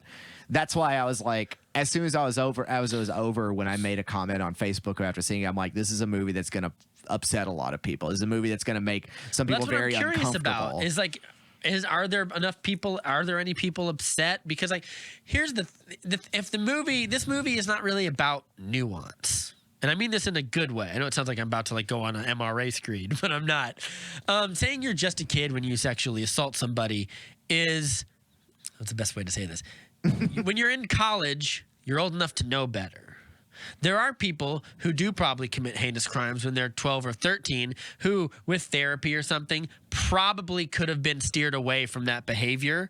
If we're going to get into like how deep sex crime goes, right? What and we causes don't have it. to with a movie like this, or but this movie like this. This movie is not about nuance. There is a deep and uncomfortable conversation to have about like the dividing lines of like rape, pedophilia, consent, and things of that nature. This is about like rape. This is about like the versions of rape that nobody should have a problem, or everyone should have a nobody should have a problem calling these versions of rape. Because that's what they are. This isn't like the memes where like you see an MRA post something on Twitter and he was like, feminists think that when a woman is drunk she can't consent, but when a man is drunk he can consent. Nope, I've never seen that and I don't believe you. Like, well, this is not what the movie's concerned with. No, and I think what it mostly is getting at is, and is that this is going for something much more complicated, and I think that there's going to be a lot of discussion about Emerald Fennell about like what kind of movie are they trying to say here. So let me kind of bring up my thoughts here because there's a lot to talk about with this. So are we in spoilers, by the way? Yeah, okay, I think so. I think there's not much else we can talk about other than talking about the lifting movie. Moment. And again, this is very delicate to talk about for two guys talking about it. I think if we had a if we had a guest who could talk about it from their point of view, because I've talked to a few women who have watched this movie, and all of them are just kind of like sitting there like, I'm like, in hindsight, I wish you would have invited one of them on the podcast. I didn't think about it until just now. I was like, yeah, I probably should have. Yeah, that's why I was kind of like, oh, this is a delicate film to talk about. To be fair, I numerously talk about how I'm an idiot, so I'm allowed to forget things. I think one of the things about is what has been the 10 years. I'll tell you what, we'll invite them on for Kong versus Godzilla. What has been the 10 years from the event that happened in the movie and the 10 years since before the beginning of the Me Too movement, before it became trendy and popular and well-versed among everybody to talk openly about the widespread normal epidemic of women being sexually assaulted. And I think when they say things like that, because eventually what the crux of the film is when Bo Burnham, who was one of her classmates back in medical school, meet up again, he mentions like, hey, so-and-so's getting married. And then you can almost hear the Kill Bill. Probably one of those jarring score moments I was talking about. And she's like, oh, him? And all of a sudden, she starts building. That's the man who did it. That's the guy who did it. Who assaulted her friend, did all this, denied it, escaped retribution, and her life was destroyed. And by proxy, Carey Mulligan's character's life was destroyed. And she has now devoted herself to this in this desperation to make sense of it all. Yeah. Because I think the thing is also what makes this character so difficult, because I the first thing I thought of was Gone Girl, and I thought about Rosamund Pike's character of Amy Dunn, and how like some people have said like Amy Dunn should be listed in the list of characters much like Tyler Durden or the Joker, where it's like if you aspire to be them, you missed the point. Yeah, she's not a redeemable character, whereas Carey Mulligan has admirable qualities. Right, but her quest is not framed in the film as one that is ultimately it is brings justice along, but it's a personal tragedy. Yeah, this is a disaster that has happened. She to this doesn't do it for person. righteous reasons. Righteous reasons are a happy coincidence that come about from it. I think she means for righteousness to take place. It's just this is a disaster for this person. She had the potential to be. There is no to be saved, and I think she does it out of a sense of like, I can't do it to the guy himself, maybe because I'm too afraid to go there or something. So I'll do it to these people because, in my opinion, they're just the same way. But I sort of feel like the reason I brought up like Batman is because it feels like Batman's crusade is ultimately a selfish one in a lot of ways, because he does like a lot of times when he fights criminals, he does it because he's just so angry that his parents are gone and there's nothing that he can do about it, and he felt helpless, maybe like some women do when they're sexually harassed, sexually assaulted. So she goes out there and she fights against this tide. It's a futile fight kind of thing. Right. That's kind of how I felt it. Well, and I think that's definitely the way you're supposed to feel. Again, it's really tough. Also, there's a little subversion that happens with, like, I can't remember the guy's name, the guy who committed this rape of her friend and is also getting married. Every time because all these guys are connected to it. She essentially works her way up through all these people that were tangentially connected to it. The dean of the medical school, Alison Brie's character, who I couldn't quite remember how she connected to it. But she was the one that was with Carey Mulligan's friend, with essentially her little sister, if anything, and sort of like let her go, and just kind of was like, it's not a big deal, and she got to get away with a nice life, and it's like, well, you are also, part of the thing. We should say Cassandra is Carey Mulligan's character, and while all this is happening, she's able to connect with Bo Burnham and be able to. Bo Burnham asks her out. We should also say that because has nothing but disdain for men at this point because of what she has endured for God knows how long after the events of the night of, and then the death of her friend, and nobody really knows about how all this is happening. Again, it's kind of a very fucked up Batman sort of situation, which Batman's already a fucked up sort of situation. Yeah. Where, and she's been known, like there's a point where she goes with that one guy, the third guy, and when Bo Burnham runs into her and he's like, what the hell's going on? And he's like, oh, you're that girl that's been going around doing that. She's starting to be known as this terror among douchebags. Yeah. And instead of the Dark Knight, she's the douche knight. I don't know. Yeah. Well, he's taking out douche knights, or at least leading them to guilt. But ultimately, like you said, this is a tragedy because she works her way up to all this and finds out she's gonna plan something. She's like, maybe I'll just let it go. And then. Oh, before I forget, the guy, the main bad guy, I can't remember his name. It's not Max Greenfield. Max Greenfield's in this, and he does his best. He's just Schmidt. Every time I see him, he's just Schmidt. Why is the hooker dead, man? Like, or whatever. Like, he's just befuddled always. And I think it's the guy from Glow. He's in Glow. But Chris Lowell? I think so. Chris Lowell. Every time he's talked about, there's like this. Like this music underneath, as though he is this force of all-consuming evil. And you meet him, and he's just a fucking schmuck. Just a guy. He's just a man. Just a guy. That's the point. I know. It's always. I like that. It's kind of subversive, but it's also kind of. And he's clever. also like, guys, I don't want to do anything because. So, she's almost away. Cassandra is almost like. She's worked up this revenge plan. She's taking all these notes. She has found the source of all of this. Alfred Molina's in it. Alfred Molina's in it and is quite not good. Credited. Like, he's not credited. I was just like... he's not? No, he's uncredited. But he's real good at it. She just knocks on the door of this lawyer, and it's Alfred Molina. I'm like... And he just knows what's up. Yeah, well, this is very unique because during every situation, she goes to the dean. She goes to Alison Brie. We should get to the dean scenario. Let's go back to that in a bit. Because all these people... are coming up with excuses. They're all coming up with things, and she's got counters for every one of them because she's got two personalities. Alfred Molina is genuinely apologetic. Well, he's been this like frat boy lawyer, the one who's protected all these guys from accusations for years. He protects rich people from their retribution. Right, and he finally had a nervous breakdown. It kind of reminds me of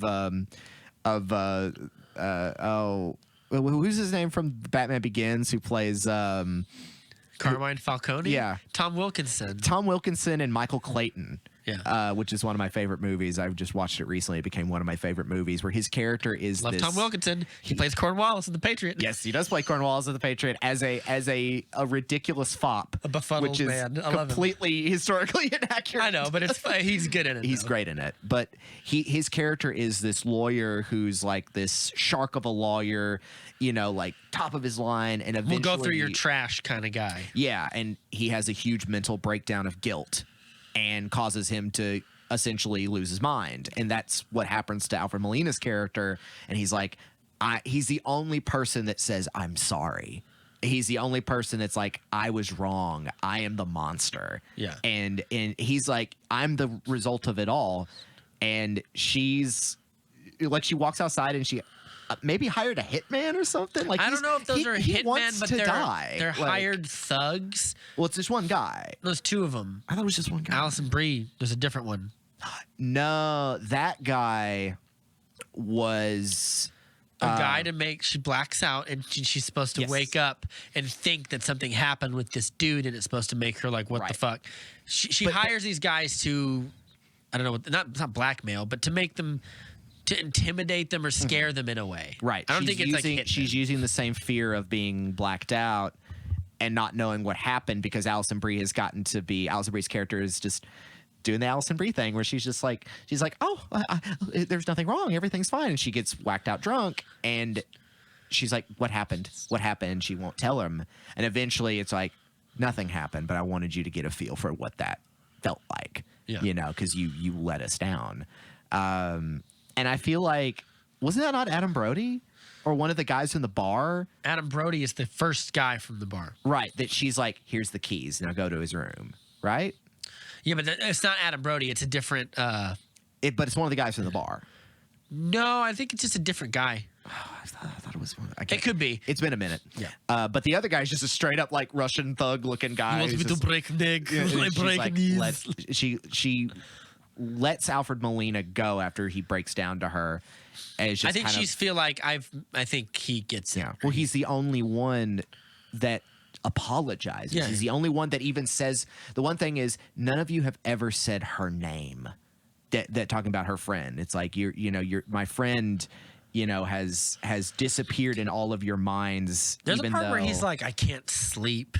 Mm-hmm. And he's like, he talks about like, you have no idea how effective like slutty text messages or damning evidence in your trash can be to a jury or something like that. Yeah. Like the links he would go to smear someone who had been raped or something, and then would use misogynistic opinion to destroy a victim. Yeah. And so, I mean, this film is about the most blatant and obvious images of patriarchal. The word patriarchy has finally come up.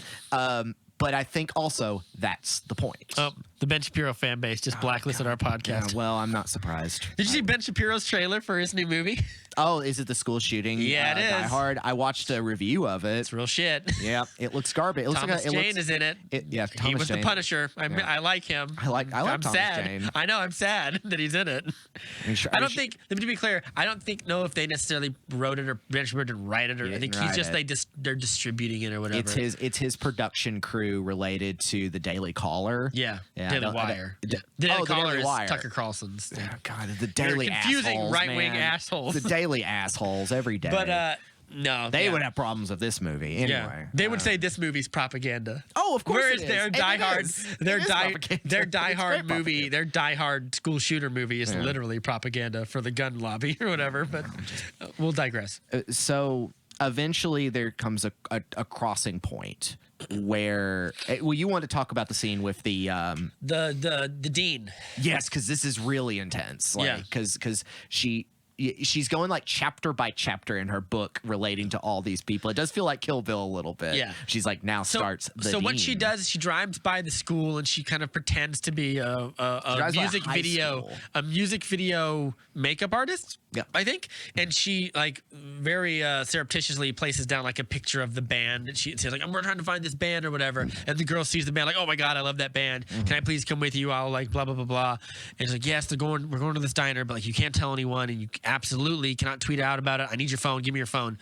And then she just leaves her at the diner. Right, we don't know that. We don't know that at the time yet. Right. At the time, we think she may have actually like put her in a room, and there's like something. She might be getting raped at the time. We don't know that. What happens is like she goes to the dean. The dean, and it's the dean's daughter. Yeah, it should be known as the dean's daughter, and she's like, I left her at the frat. I left her at the frat house at that one apartment where it happened.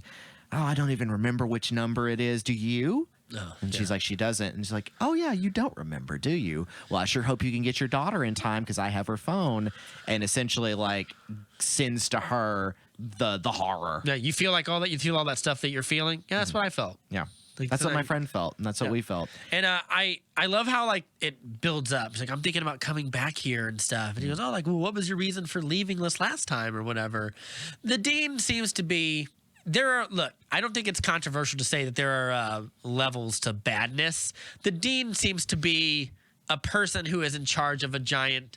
I don't want to say company. It's a school. It's not a company. It's an institution, right? Shall we say? And she is tasked with both being PR and sort of principal person of this giant school.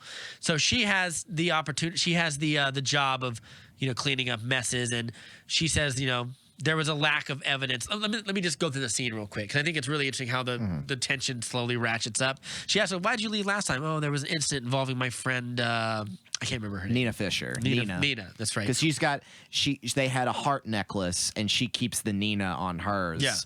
Yeah. So she says, like, Nina Fisher's like, oh, I don't remember that. I was like, what happened? And he was like, oh, she was horrifically sexually assaulted. She said something like that. She doesn't say rape, because they never say rape in the movie. But she said something that implies like, she's like, oh my goodness, like, was it ever investigated or whatever? It's like, oh, like it was several years ago. Like, who was the person that investigated? And she goes like, you. Or she goes, oh, like I don't remember. She goes like, and he goes, in a lot of these cases or whatever, like we don't. I can't remember exactly how it unfolds, but the dean ends up going back to say something, which is probably and sadly true. And this is why we should be as open as possible with people who survive sexual assault or whatever. It's like, oh, well, a lot of these cases they don't have a lot of evidence, and people don't want to come forward till it's too late, and any evidence is gone, and it's just she also he makes said, the point of said, saying I didn't want to do this to this young man's. I didn't want to ruin this young man's life, career, and everything, and I think she said something like you lost out on like Nina, who would have become an amazing doctor or something. She said something like that. She always has something that, because she falls back into this tone, this Carey Mulligan thing, where she was just like, oh, I've heard this before. Yeah. And it's this really interesting character that she becomes. Dissecting this Snyder movie is terrible. Right. Article. It's mocking, but also very much like when she's talking to Christopher Mintz-Plasse, she's like, what's my name? What do I do? How old am I? It's mocking and scornful at the same time. Because she's got nothing but mock and scorn for this. And to bring to your point, like, in a revenge thriller, a traditional revenge thriller, it would be misjudged of us to sympathize. Like, if she was going around killing all these people, like V for Vendetta or something. Like, in V for Vendetta, he goes to all the people involved in the state that led to what happened to him. And regardless of their involvement, they're all part of the symptom. Yeah. This is very similar to that.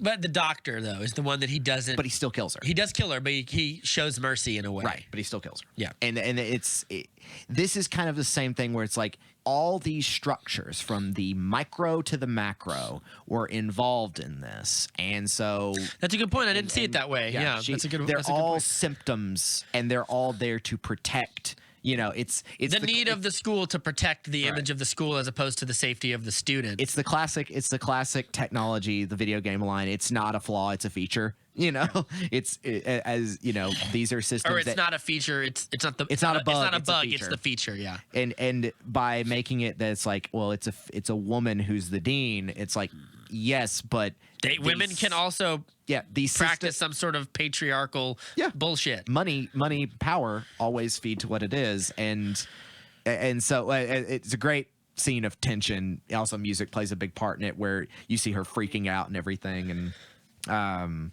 There's the part where she calls her daughter's phone and she hears it ring next to Carrie Mulligan, Cassie, and she's like, there's like her face kind of goes white, and I was like, yeah, that's bad. And then at the end, she's like, I'm just kidding. She's in a diner. Yeah. I'm not a monster. I'm not a monster. It's like, yeah, it's you're close. That's close to kidnapping. Well, again, it is kind of like, are we really supposed to sympathize with this character? That's going to become the debate from now on. Is like, she's like, in the end, are we supposed to admire this character? She's right. She's like Rorschach. You can find her admirable, but you recognize it comes at what cost, and it comes from a very unhealthy place. Because in the end, as we'll get to, we might as well go ahead and careen to the tragic ending of this all. Is which, by the way, when that happened, I was like, oh no! I was like, this is bad. And so she's so close to making everything, to leaving all this behind, of Bo Burnham, and then God damn it, Allison Brie brings the phone. And the people I was with watching this movie, because we went and saw it in theaters, social distanced, of course, and I could hear several people, particularly women in the audience, be like, no, don't look at it. Don't look at it. Oh my God, don't look at it. Because they all knew before we did. And I was like, and then she picks up the phone. Again, you don't see anything. You just hear it, and you hear Bo Burnham come in. And, at first he's like, guys, this is messed up. This is really messed up. But he doesn't do anything. And he's just like, oh my gosh, and, the film at first is kind of like, how far are you, audience member, going to go with either saying it's enough to condemn him, or it's not enough to, because say that again. What do you mean? Condemn him to be like, you're just as bad, or his character is, how far are you going to go? How far do you need? How far is too far in your mind? Because for Cassie, it's enough, and she confronts him. And granted, he shows. I actually didn't like this. This is something I didn't like. Is he turns nasty on her and like says you're a loser. I don't hate it or like it. The reason I don't like it is because I think it gives fodder for people who want to say all the men are assholes in this movie. Right. I think there is I've watched a lot of movies in my time. I've watched a lot of movies about a lot of heavy subjects, from war. I mean, one of the most hard movies to watch is, like, go back to Carey Mulligan, is Shame. Yeah. Which is about the not ruthless, but the destructive life of a sex addict. Right. Essentially. And, like, I think there's degrees to badness, and I think it's perfectly okay to go like, well, Bo Burnham's not as bad as, what's his name again? Chris Lowell, whatever. Of Chris Lowell's character, of Al. Yeah, or whatever. It's okay to say those things. Just make sure you're saying those things in the right context. To which be like, he doesn't call the police. Right. So in that sense, he doesn't report a crime, which is bad. Right. But he also didn't partake in it either. Right. So you're in this weird gray area of, and it's also like this is supposed to be 2010, when this culture surrounding the actual stigmatism of sexual assaulters was not popular at the time. Yeah. At the time, it was still an epidemic unspoken of. These people were still protected. And nowadays, it's like, that's kind of part of what I think that, because Miss Fennell both wrote and directed this, is to kind of say, like, we now live in a time where doing those things has consequences. It didn't used to.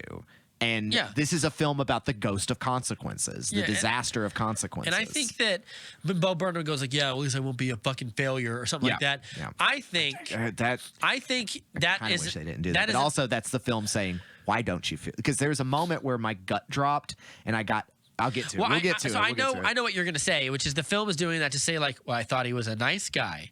Didn't you think he was a nice guy? All of a sudden, but here's the thing. Sitting in the audience, I'm like, oh man. But then I'm like, wait a minute. was that meant to make me feel that way? Was that just? I feel like this movie's throwing darts at different people, being like, "How are you going to react?" I think the movie is less concerned with kind of constantly playing to the audience, and it's just more about like a character was just ambushed with something that he doesn't think he did anything wrong, and it could be that legally he didn't do anything wrong. He could have gone to that scenario and thought it was a public sex act. He could have not known if they were drunk. He could have not known if she was drunk. He didn't call the police, but if he doesn't know they're inebriated or an assault is taking place, did he do anything wrong? Right, and that's kind of what matters. The film is like that's not the point in this regard. And what matters is in Cassie's mind, like you said, like that's enough for me to be like, but you didn't stop it. And I still she's our POV, but she's also a POV that by the end of the movie we're like, is this someone to be admired or even? Is she a reliable? Well, she's a reliable narrator because we're seeing what she's seeing. She's not saying this post point. Yeah, but she's by the time and it's still my interpretation is that like. I like to see it as it wasn't just she was being raped; it's she was being gang raped. Right. It's not just if it's two people drunk and having sex in front of each other. That's not that bad compared to like someone being gang raped. It's still if it's not consent, it's still rape. Yes, but he doesn't. My point is he wouldn't know that. Right. In order to make it worse, it has to be she's being gang raped, and he's going to be like, oh, I guess. Well, and also I don't know. Like, even if it's not that, it's still around all these people. It's still a humiliating act where what's happening to this girl is entertainment for them. Yeah, and is being and there's a video, which means it could be being because he's on the video. Yeah, which means the guy with the video turns to him and talks to him, which means it could be being sent to other people. Right, and that's what she keeps in mind because that's what she threatens him with is like I can make this video. Because she shows him it, and then that's when he realizes. It's like, whoa, Cassie, what are you doing? And then he sees his voice. He's like, oh no, now I remember. And then that's kind of the point where because before he's like, she's gonna go to the bachelor party at the cabin, and she eventually says, I'm not gonna go. And then that happens, and she's like, oh well, it's all full steam ahead into this. And I think. The reason for them, I think the reason they shouldn't have made Bo Burnham turn into like, yeah, well, you're a whatever he says, you're a failure or whatever, is because plenty of good people can do plenty of bad things, and plenty of bad people can do some good things as well. I'm Stannis Baratheon on human morality. The bad doesn't wash out the good, and the good doesn't really wash out the bad. I think it's in Islam. They believe you have two angels over your shoulders, and at the end of your life, this one writes down all the bad stuff you do, this one writes down all the good stuff you do, and you hope the scale is heavier on one end than the other. It's like the weighing of the feather. It's something like that. Your heart. It's one of those religions that does one of those things. Right. I like nuance, and this is, like I said, it's not really a movie about nuance. It's about the patently bad and the patently not bad or whatever. Right. I think the reason. There are times when I walked away from the movie and I said, this movie feels a little bit like a noir movie at times. Like it doesn't have the same aesthetic as a noir, but it kind of has that vibe of like a tragic hero, quote unquote anti-hero who doggedly goes after vengeance at the cost of their own life. It could be, and I'm going to bring this back to the music thing, it could almost be a Greek tragedy if you rewrote it in some certain way. Because what it reminded me a lot of thematically, the idea of balancing humor and horror, is it reminded me of a lot of plays I've seen. It fits very well in theater because the lingering feeling that hits you is now shared with everybody openly, not behind a TV screen. Yeah. So while you watch like an Edward Albee play or something grotesque or something, one of his plays is called Sylvia or The Goat, where a man, you don't see it, is completely reversed. A man has sex with a goat and is confronted with it with his family, and it becomes a family drama. But if you did not know about the goat, it would just be like a family drama. But instead, it's about a goat, and the whole audience is left with knowing that and just like, oh. Do we know it's a goat from the beginning? Yeah, it's called The Goat. It's a great play. What happens? Why did he do it? His life falls apart. Why did he do it? It's an absurdist play. So what is the character's motivation for doing it? He was in love. Oh, okay. You can also replace the goat with other things, like, but it's because it's in Edward Albee was a late surrealist absurdist writer. Okay. All right. I'm always curious. He was also a very bitter man who had a lot of disdain for human hypocrisy. And so that was, but that's kind of the same vibe where it's like you very similar to comedy theater where you're laughing at the inappropriate because the inappropriate is displayed in all sincerity. Yeah. Because I feel like in a Greek tragedy, the moment where he says, like, well, you're still a failure, loser, or whatever he says, would have been the moment where, like, oh no, this hero that we thought was the love of our heroine is now a villain like the others. I think it works on like that kind of meta thematic level. On a personal human acting level, I didn't really care for it. It felt silly and bitter and just a need to make even this guy is a dick. right. But and I think that where I that would have is- liked if they leaned into, I was just a kid. I didn't know. What am I supposed to do? And she goes, you didn't do anything. That's my the point. Like, I would have liked if they leaned harder into that. But quibbles, I still, you know, like I said, I still liked that whole interaction or whatever, and I still. But thought you're that it very. works. I agree with you about the Greek tragedy because it's what makes a tragedy. A tragedy is hope. Hope that this cycle of violence, this cycle of tragedy, this cycle why of trauma will end, and it can't for this character. Yeah. And she's unable to stop it from happening. There can 'Cause be this no l- hope without despair, Master Wayne. Right. Or fucking Bane, whatever Bane said to him. But now she careens this plan to the cabin, and poses as a stripper, a nurse-based stripper who's not supposed to be there but shows up. Well, they all just think someone else, Right, one of the other 'cause dudes. he's the ordered. one who's not drunk at that point. Everyone else is just wasted and using it. He's just like, guys, I'm getting married and all that. And she goes upstairs with them. She poisons all their drinks. Well, she doesn't poison them, but she gives them roofies. Yeah, Essentially, she knocks them uses ropanol, and locks him up in there and confronts him with all of this. And you don't quite know. She's gonna do an Aldo Rain on him, where she's gonna be like, you know, she was gonna carve that's her right, name Nina's on it. name So it's on like, it. I'm gonna give you something you can't forget. And this is where it's kind of like, yeah, we've gone long. It's all right. Well, this is the end of the movie essentially, and this is something that is very interesting and very fucking upsetting. Is the only act of violence you really see is he breaks out and he smothers her to death, and the camera doesn't cut away.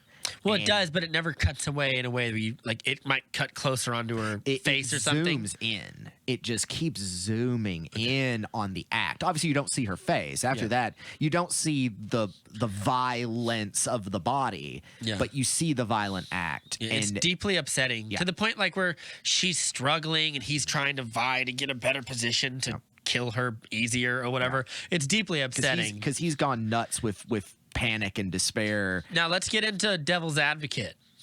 Is that self-defense? I think it kind of has to be. Yeah, I mean, but there, yeah, because this is a tragedy of it. The tragedy is that this guy got away with having a life while inadvertently taking another, and has now taken another, and you know this, and so then Max Greenfield. So fucking wild. Max Greenfield's character shows up. Schmidt shows up. And The stripper's dead. What do you mean the stripper's dead? The stripper's dead. And he comes like, why is the stripper dead, man? Like he has that like the Schmidt voice. I just can't take him serious. Even with him running away at the end, it was so Schmidt. Well, the fact that works is like, it's weird that I laughed at that more than any of the Bo Burnham stuff. Yeah. Well, also, Bo Burnham's a great comic. Bo Burnham is an amazing comedian. Yeah. Which is why I was kind of like a little bummed that it wasn't funnier. Well, I think that also might just be a subversion of him, is like he's just playing a guy. Yeah. While they're like, I think Miss Fennell was just like, hey Max, just do your thing. Do the thing to make that funny, because you're almost more of a bad character, more of a bad guy altogether. Well, I mean, again, it's varying levels of shitty.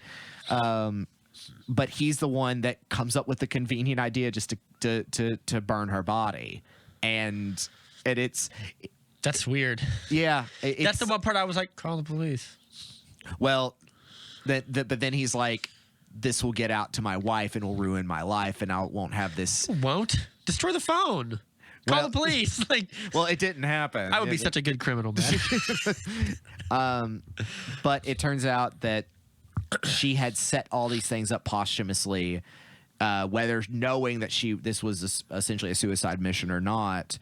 She had a fail safe. Right, and the fail-safe had me laughing at the end when the cops show up to the wedding and all the evidence is there and all the and because it takes a minute for everybody, because there's a detective that there's a detective that shows up earlier and then kind of, well, no, he doesn't show up earlier, he comes in at the end. Yeah, he comes to interview her parents and Bo Burnham, right, and then is able to sort of put one and two together when the phone with the video was sent to Alfred Molina, and that he was able to get some information passed and all that. And so all these things come together. Well, I thought it was sent to Alfred Molina as like, you are getting your comeuppance kind of thing. I thought it was sent to him as a way to be like, I need you to use this when it's appropriate as evidence.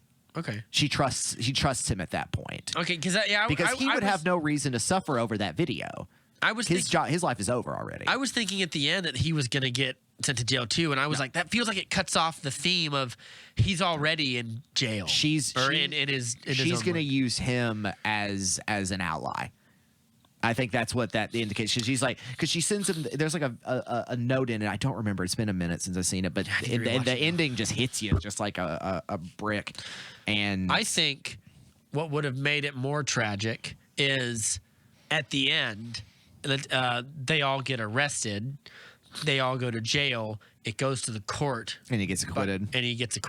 But I think because there's not enough evidence, or whatever right. reason, or whatever, but or you want to play it away, they get another shitty lawyer or whatever and do the same thing again. But right. that makes it almost futile. But then that kind of gets rid of the point of, in the end, while Cassie's crusade of destruction led to her own destruction, justice still found its way in, because in the end, it's still a movie with a plot, and it's not all about the message. I know, and that kind of is where we're now. I just would have felt like oh, fuck you at the end of the movie. Well, I think the fuck you is just like it works. It works either way. But I'm saying it could have easily gone that way, and I would have been like, oh man. Because there's a great thing where she has set up a timed text to be sent to Bo Burnham, and that's where it's kind of like. He still gets to live his life, and knows what happened, because the only person, because it's just Schmidt and other dude that were going to get arrested. Well, I thought that, oh god, I need to watch the damn ending again. I thought it was implied that text was going to everyone who was about to get in trouble. So you got the it's over now, smiley face. I think it was just sent to him as like, watch what happens. Okay. As like you're my witness.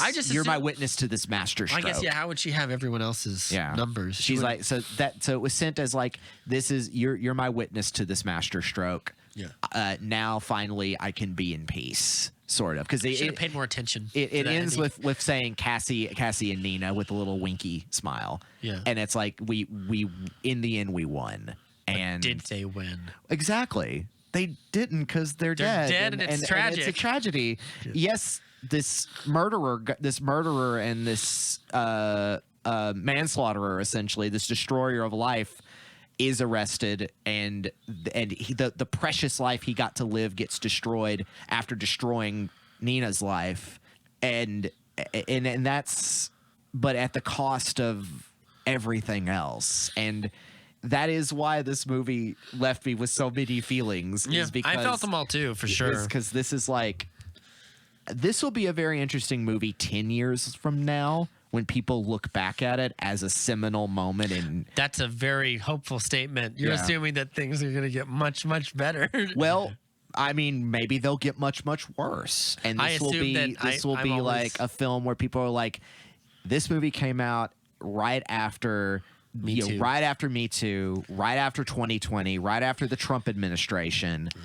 and in 10 years between, it is a very thoroughly 2010s movie, and feels it. And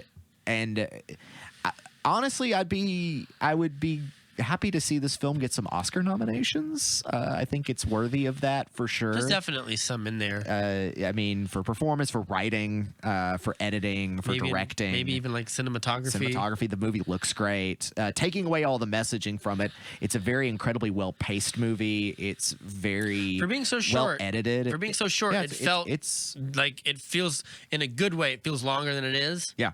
Just because by the end you feel like you've gone through something. Yeah, like you've gone through a gauntlet. Long. Yeah. And like, this is This is a sit down and scholarly debate film, and I don't know what debates there. Here's the thing. I agree. This movie has like some powerful messaging. I don't know what there is to debate. Like, and I feel like if I don't know what debates I would have about this movie. well, I think one of the things that comes Like, to my mind, if you can't come away with like maybe there are certain barriers in the way of women from coming forward with their stories or whatever, or I mean, dare I say, go to the very bottom of the barrel, like rape is bad. Like, I don't know who could be angry at this film. The only way you could be angry at it is if you're like, it's feminist propaganda about how all men are bad. It's like propaganda can't. We just talked about 300. Something can be propaganda, but not necessarily be bad or like ill-made or something. Well, this film isn't. I joked earlier. I said this is propaganda, but it's not. It's because its message is not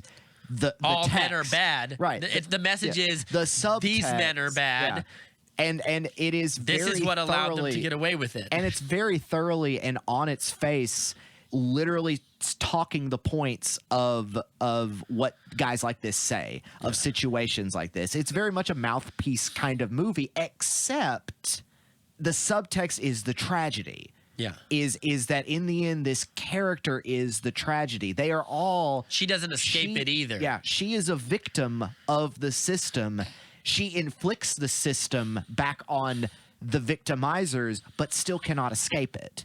The ultimate enemy, the ultimate villain in all of this is The society, the systems of patriarchy and protecting of abusers and the silencing of victims.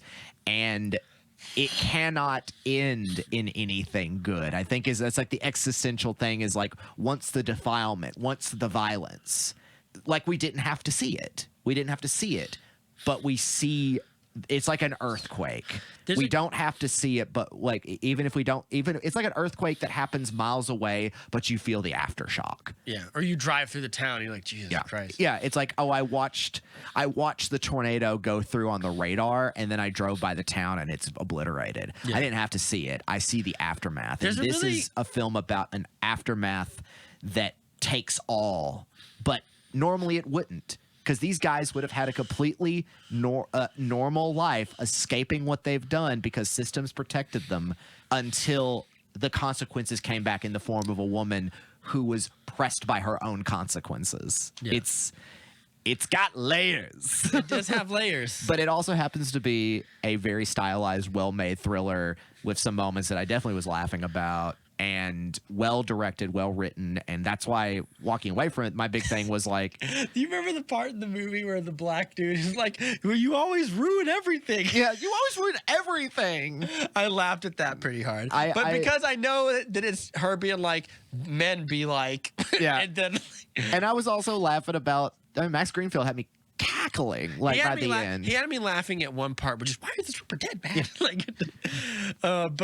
That's a tonal whiplash that I could see people having problems with. I thought it worked really well, and I thought it was necessary. I can't even remember if I laughed at it in the movie. I'm laughing at it now, but after when she's horribly suffocated to death, and it's like when Joaquin Phoenix kills Richard Harris in Gladiator, but it's way worse, or it's maybe not worse, but it's longer. It's longer. It's more drawn out, and she fights. Yeah. And she doesn't win. It's like, and he's not doesn't have like sadistic glee on him. He's a terrified, trapped man who is defending his life from both someone who is going to hurt them and somebody who's going to hurt him with the truth. Yeah. And so it brilliantly blurs the line between self-defense and self-preservation. Yeah. And you're supposed to feel like, I'm not sure how to feel about it. Like, because she was going to cut him with a knife. Yeah. You don't know when she's going to stop. Yeah. You don't know if she was going to finish just giving him an Aldo Rain or kill him. Yeah. So because she has that great line like, you know what? I've been thinking about getting back into, I thought I'd be a great doctor. I've been thinking about getting back into it. And she takes the knife out. And if you're watching the trailer, you think she's just doing this Harley Quinn situation, but it's not that. It's not as fun as that. When she dies, the only thing I can compare it to is like I was reading one of my a comic book downstairs, and there's a confrontation where like a member of this superhero team fights like their this villain, and this villain it's weirdly like almost the opposite of what happens is like this female superhero kills like one of like the family member of this villain who is also a villain or whatever. He's like some alien warlord or whatever, and like they have this really weird villain death scene where he's like, "You will stand first among my pantheon" or whatever, and like he dies or whatever, and it was like one of his family members, and like he wants to be a god, and all who follow him when they die will rule with him on Olympus or whatever, that kind of thing. So he watches him die, he picks up his weapon, he just turns around at her, and he just kills her. And when I say kill her, like she fights so hard and she gives it everything she's got, and she still loses because he's just better. That powerful. And it just felt like, oh no, like it felt like that. Like my heart felt real bad at the end. There's a lot of, I think watching certain parts of this movie, my jaw was dropped, just like, oh, because it felt like a series. Every part of dialogue, I would love to see more behind the scenes of the writing, because every scene felt like a debate about this kind of concept, or about like this kind of scenario discussed in ethics, and then she just wrote it as a scene and was just like, I'll let you deal with it. What do you think? Yeah. And it's one of the things, like I said, walked out of it is I'll be watching more of her movies, because she's a very interesting filmmaker. I wonder what she'll do next. I want her to do something different, because she's done darker. Yeah, I want lighter, I think. What? Almost like something a little more stylized. Like she'd do a good heist movie or something. Yeah. Maybe. I recommend Killing Eve. Killing Eve is great. I just finished watching the Rick and Morty episode about how all heists are bullshit. Yeah. Now I can't watch a heist movie ever again because it's true. But we've talked. I think we both agree it's a pretty great movie. If you have the opportunity to see it, you should watch with caution. I guess obviously it's a very heavy subject. Yeah. It was a good movie to watch. Make sure that everybody in your party that's watching it is comfortable with the subject matter. It's kind of like a book club movie a little bit. Like, I don't want to be like the themes. I don't want to be like give them a trigger warning, but if they're like a sexual assault survivor, no, I would say go ahead. Give them a trigger warning. This is a content warning movie to be like, hey, you won't know where this, because if you just watch the trailer alone, you don't really know what it is. You get little, you know what it's about, but you don't get how much it's going to be about that. Yeah. And yeah. We do recommend. I recommend. Speaking of recommend, do we want to talk about quickly? We could. You want to talk about? Do you have one to recommend? We'll do some end of film recommends. I do have one. I was gonna. We're doing some We're doing a new segment called recommendations, where we recommend recommendations. I feel like I've described recommendations too much. I feel like the word recommendations says everything you need to know about what the text do a is. 10-minute edit of all the recommendations. But we're going to recommend either a movie or a TV show. I'm actually going to recommend something that I just started rewatching with Sarah. I watched it years ago and finished it, and I think it's underappreciated how good it is. Michael Bay produced it, which I forgot about. Black Sails. Oh, yeah. Pirate Game of Thrones. Yeah, Black Sails. I love this show, and I love how it pulls the rug out from. I don't know if you've ever seen it. I've seen a little bit of it. I've not watched all of it. Season 1, it's like it has Sons of Anarchy syndrome, where what you really want to get to is like the later seasons, but the first season you have to get through to get to that, because they're hunting down a famous ship that has so much gold it's worth $5 million, which in today's price is probably like, think about it, $500 million or something crazy. And then at the end of the, it's worth enough to fill Jeff Bezos' sock. Yeah, sock. Right. But what I felt at the end is like it's all about Captain Flint. It's also a prequel to Treasure Island. If you didn't know that, because it's about Captain Flint before he's dead and gone in Treasure Island or whatever, and the calculating, ruthless man that he is, and what drives him. And then at the end of season 2, you realize he was a British officer, and the reason he left and became a pirate is because he was a gay man. And he loved a man, and it almost got out, essentially, and it ruined his life or whatever. So he left and became a pirate. And the way they handled it was so fucking good that when they revealed he was gay, I was like, what? Because I couldn't believe it, because he was just because they were it takes place in Nassau in the Caribbean, in the Bahamas. Yeah, because that was the big pirate haven or whatever in the day, and the British government at the time. Yeah, the British government at the time wanted to bring Nassau back into the fold because it had just devolved into being a pirate state, and they needed to bring it back under its control before another country went there and conquered it and said it's Spain now or whatever. It essentially becomes like a semi-successful anarchist state. that is kind of.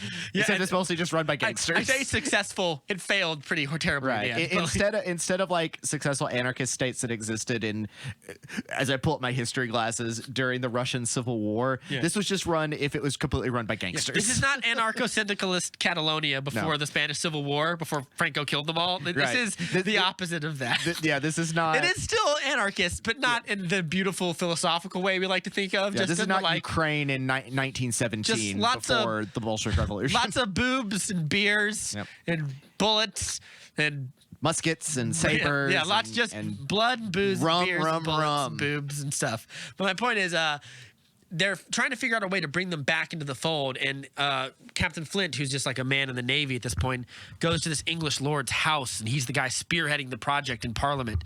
And he comes up with this radical idea of how about we just give them all pardons?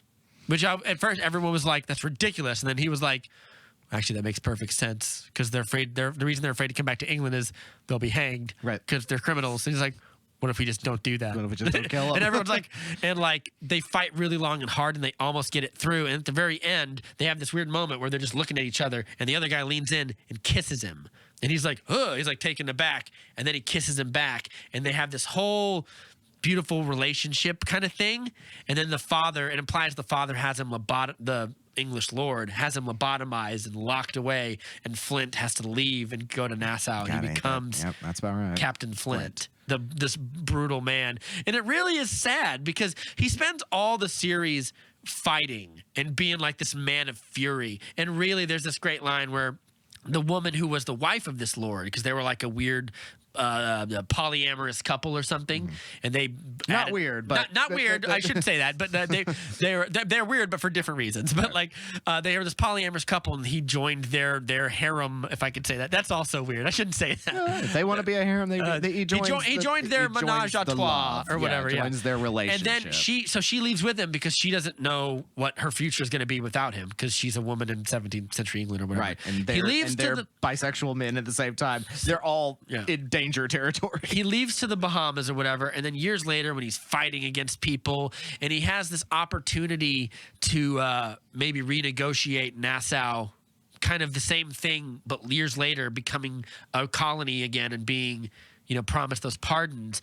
He doesn't want to do it because he feels like it's kowtowing to the people that banished him in the first place and that I'm not going to give anything to the destroyed Thomas or whatever. And then she tells him, you need to stop listening to that part of yourself. He's like, what are you talking about? The part of you telling that you should be ashamed of yourself. And this is before we know he's gay. He's like, what are you talking about? He's like, because you were in love.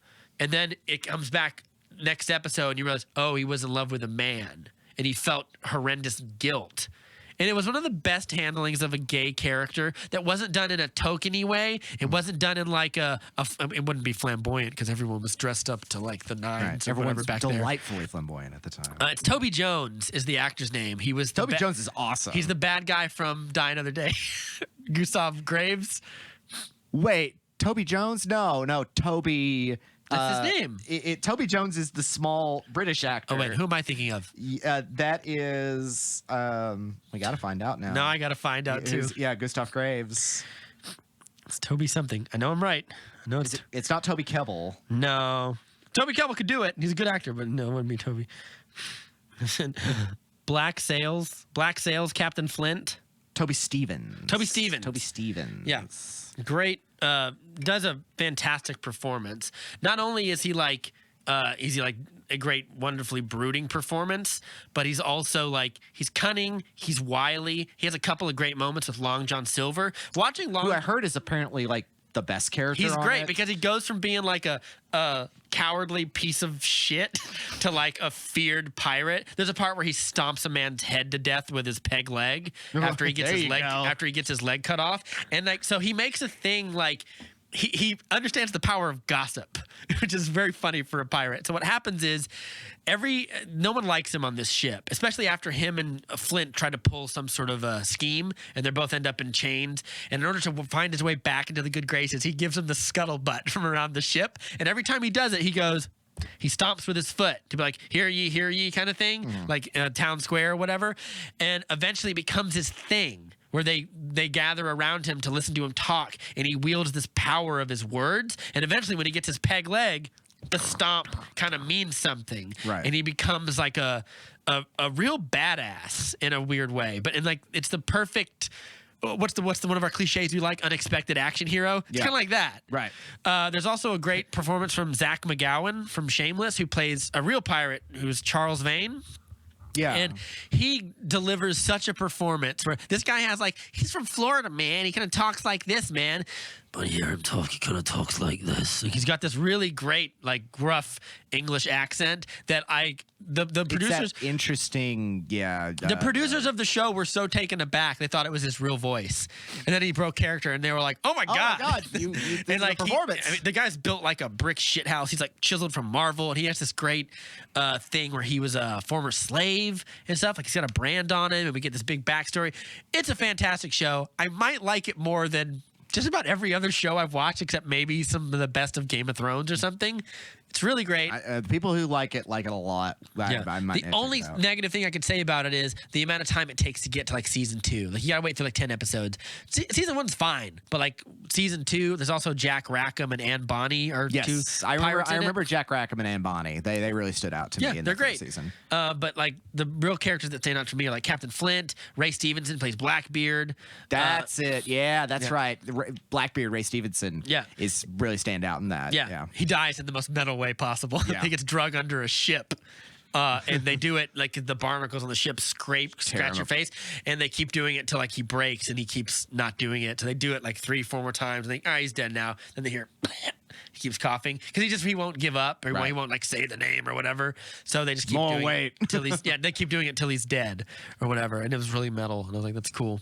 But yeah, great show. Anything you want to talk about real quick? I'll be real quick about. So I watched now an older movie. Gosh, it's almost 20 years old now. Is Memories of Murder by Bong Joon-ho. Of course, a lot of you know who Bong Joon-ho is now, considering he's an Academy Award-winning filmmaker, South Korean filmmaker who did Parasite, Okja, Snowpiercer, The Host.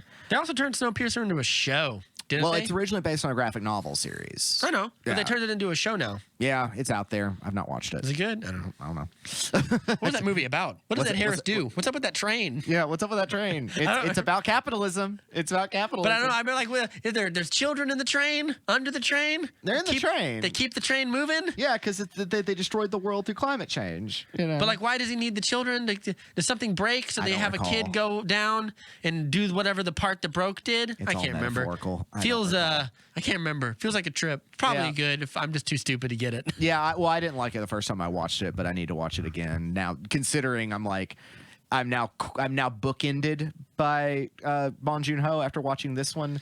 So Is this his first movie or something? it's not his first movie. It's his third or second. He did a lot of short stuff and small stuff while in Korea.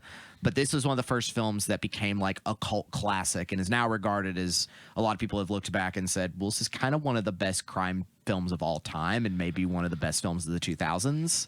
Right off the bat, came out in 2003. I bring it up because it has been kind of out of print for about 15 years now. You have to go digging for a DVD of it. It's not been out on Blu-ray. It's been a hard find. How would you describe it to someone who's never seen it? What's your pitch? Well, I'm glad to bring it up.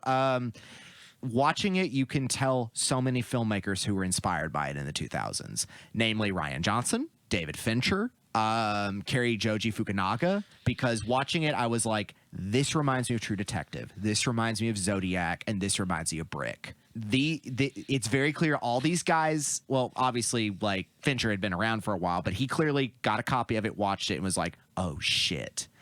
This is set in the 80s, set in 1986, and it's based on the true events of South Korea's first serial killer, who at the time of the film had never been caught. He has been caught since, but Are we sure? Or is he admitted to something? he admitted to it about 2011 or so. But this was way before that. So the man who plays the father in Parasite plays the serial killer. no, Doesn't play. this is not about the serial killer. The reason why it reminds me of Zodiac, I won't give away too much.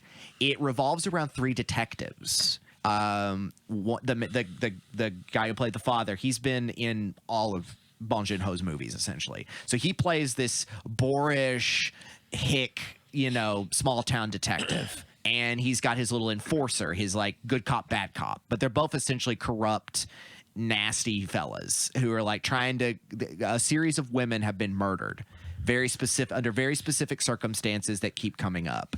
And so it's like, oh, they were wearing this. They're all kind of working out like, all right, what's going on here? Like, so it happened when they were raining. They were wearing red, and they essentially get stumped. They try to pawn it off on this mentally handicapped guy and say like, oh, you did it. And they torture him and everything. They're nasty dudes. Ugh.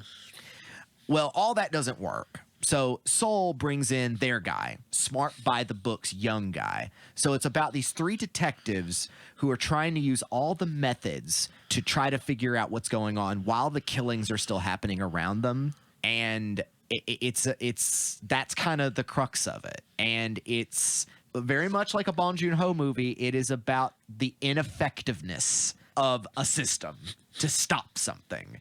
And each one of them has something that they think is the thing that works. One is conniving. One is violence. One is the books. Each of these fails them and succeeds them in different ways. Mostly it's about these 3 men and the victims and people along the way. It is the film I would say it's very close to is Zodiac. It's very much like Zodiac and it reminds me of Mindhunter. It reminds me of True Detective. It reminds me a lot of True Detective because it's about a small town series of murders. Hunting serial killers. And 2 detectives. And the reason why it's memories of murders is because it feels weird that they wouldn't I don't know because I haven't seen the movie, that they wouldn't make the killer a character in some way. The Zodiac killer is kind of a character in Zodiac. They just keep him as vague as they can. Very similar to this, where by the end of Zodiac, the John Carroll Lynch's character is all but the Zodiac, but there's still a sense of unknowing. Like, is it? That happens in this movie. But a lot of people. Also, I should just say, John Carroll Lynch is really good in that movie. He's one of the best. He's one of our best actors. He's the best that guy actor I can think of. He's one of the best actors of all time. Like he makes a movie better. He's good in The Walking Dead too. He's only in it for like 2 episodes. Yeah, but he's really great in American Horror Story as the clown. The Founder. What? He's in The Founder. He's in The Founder. Yeah. With Nick Offerman. Yeah. Yeah, they play the 2 dudes who founded the first McDonald's. Yeah, and Michael Keaton steals Keaton, it from him. Yeah, as Ray, whatever his name is, Ray Kroc. Yeah, and he's really good in a movie called The Invitation, which is a horror cult thriller, not literally about a cult. Yeah, and he's terrifying. Do we have a character that they suspect is There's the killer? Several suspects that come along, and each of Did the killer end up being one of those people? Well, is all fictional. Oh, this is all based on that event, but it's a highly fictitious version of that event. So they don't. Do they go? But does the killer have the same name as he did in the news back then, or is it just a different? They wouldn't have had it because this is all. I think this is very highly fictionalized. Okay, fair enough. But it's about this series of murders that happen to these young women or these women during this time, and essentially they're always one step behind. And the most unlikely people pop up and say, this song was playing on the radio when it happened. And they start trying to go back and find like try to set it up and everything. Essentially it's very funny at times too. It's beautifully filmed. The score is amazing. The lighting, the editing, the acting, very similar to how Parasite feels perfect in all of its elements. This does as well. And I think it might be because I've seen Snowpiercer, I've seen The Host, and those middle movies don't land on me as much as Parasite does. This does, and I highly recommend. Parasite feels like a metal band going back to their roots kind of thing. Sort of, kind of, yeah. Simple, it's not a high concept thing other than it's a crime thriller. Watching it now, you can see its influences beyond it. Like I said, I was like, there's a scene that takes place at a tunnel. And literally shot for shot is a scene Rian Johnson used in Brick. And I was like, Rian Johnson saw that in school and was like, that's cool. That movie rules. I want to reference it. And countless other movies, I think, have been influenced by the way this movie works.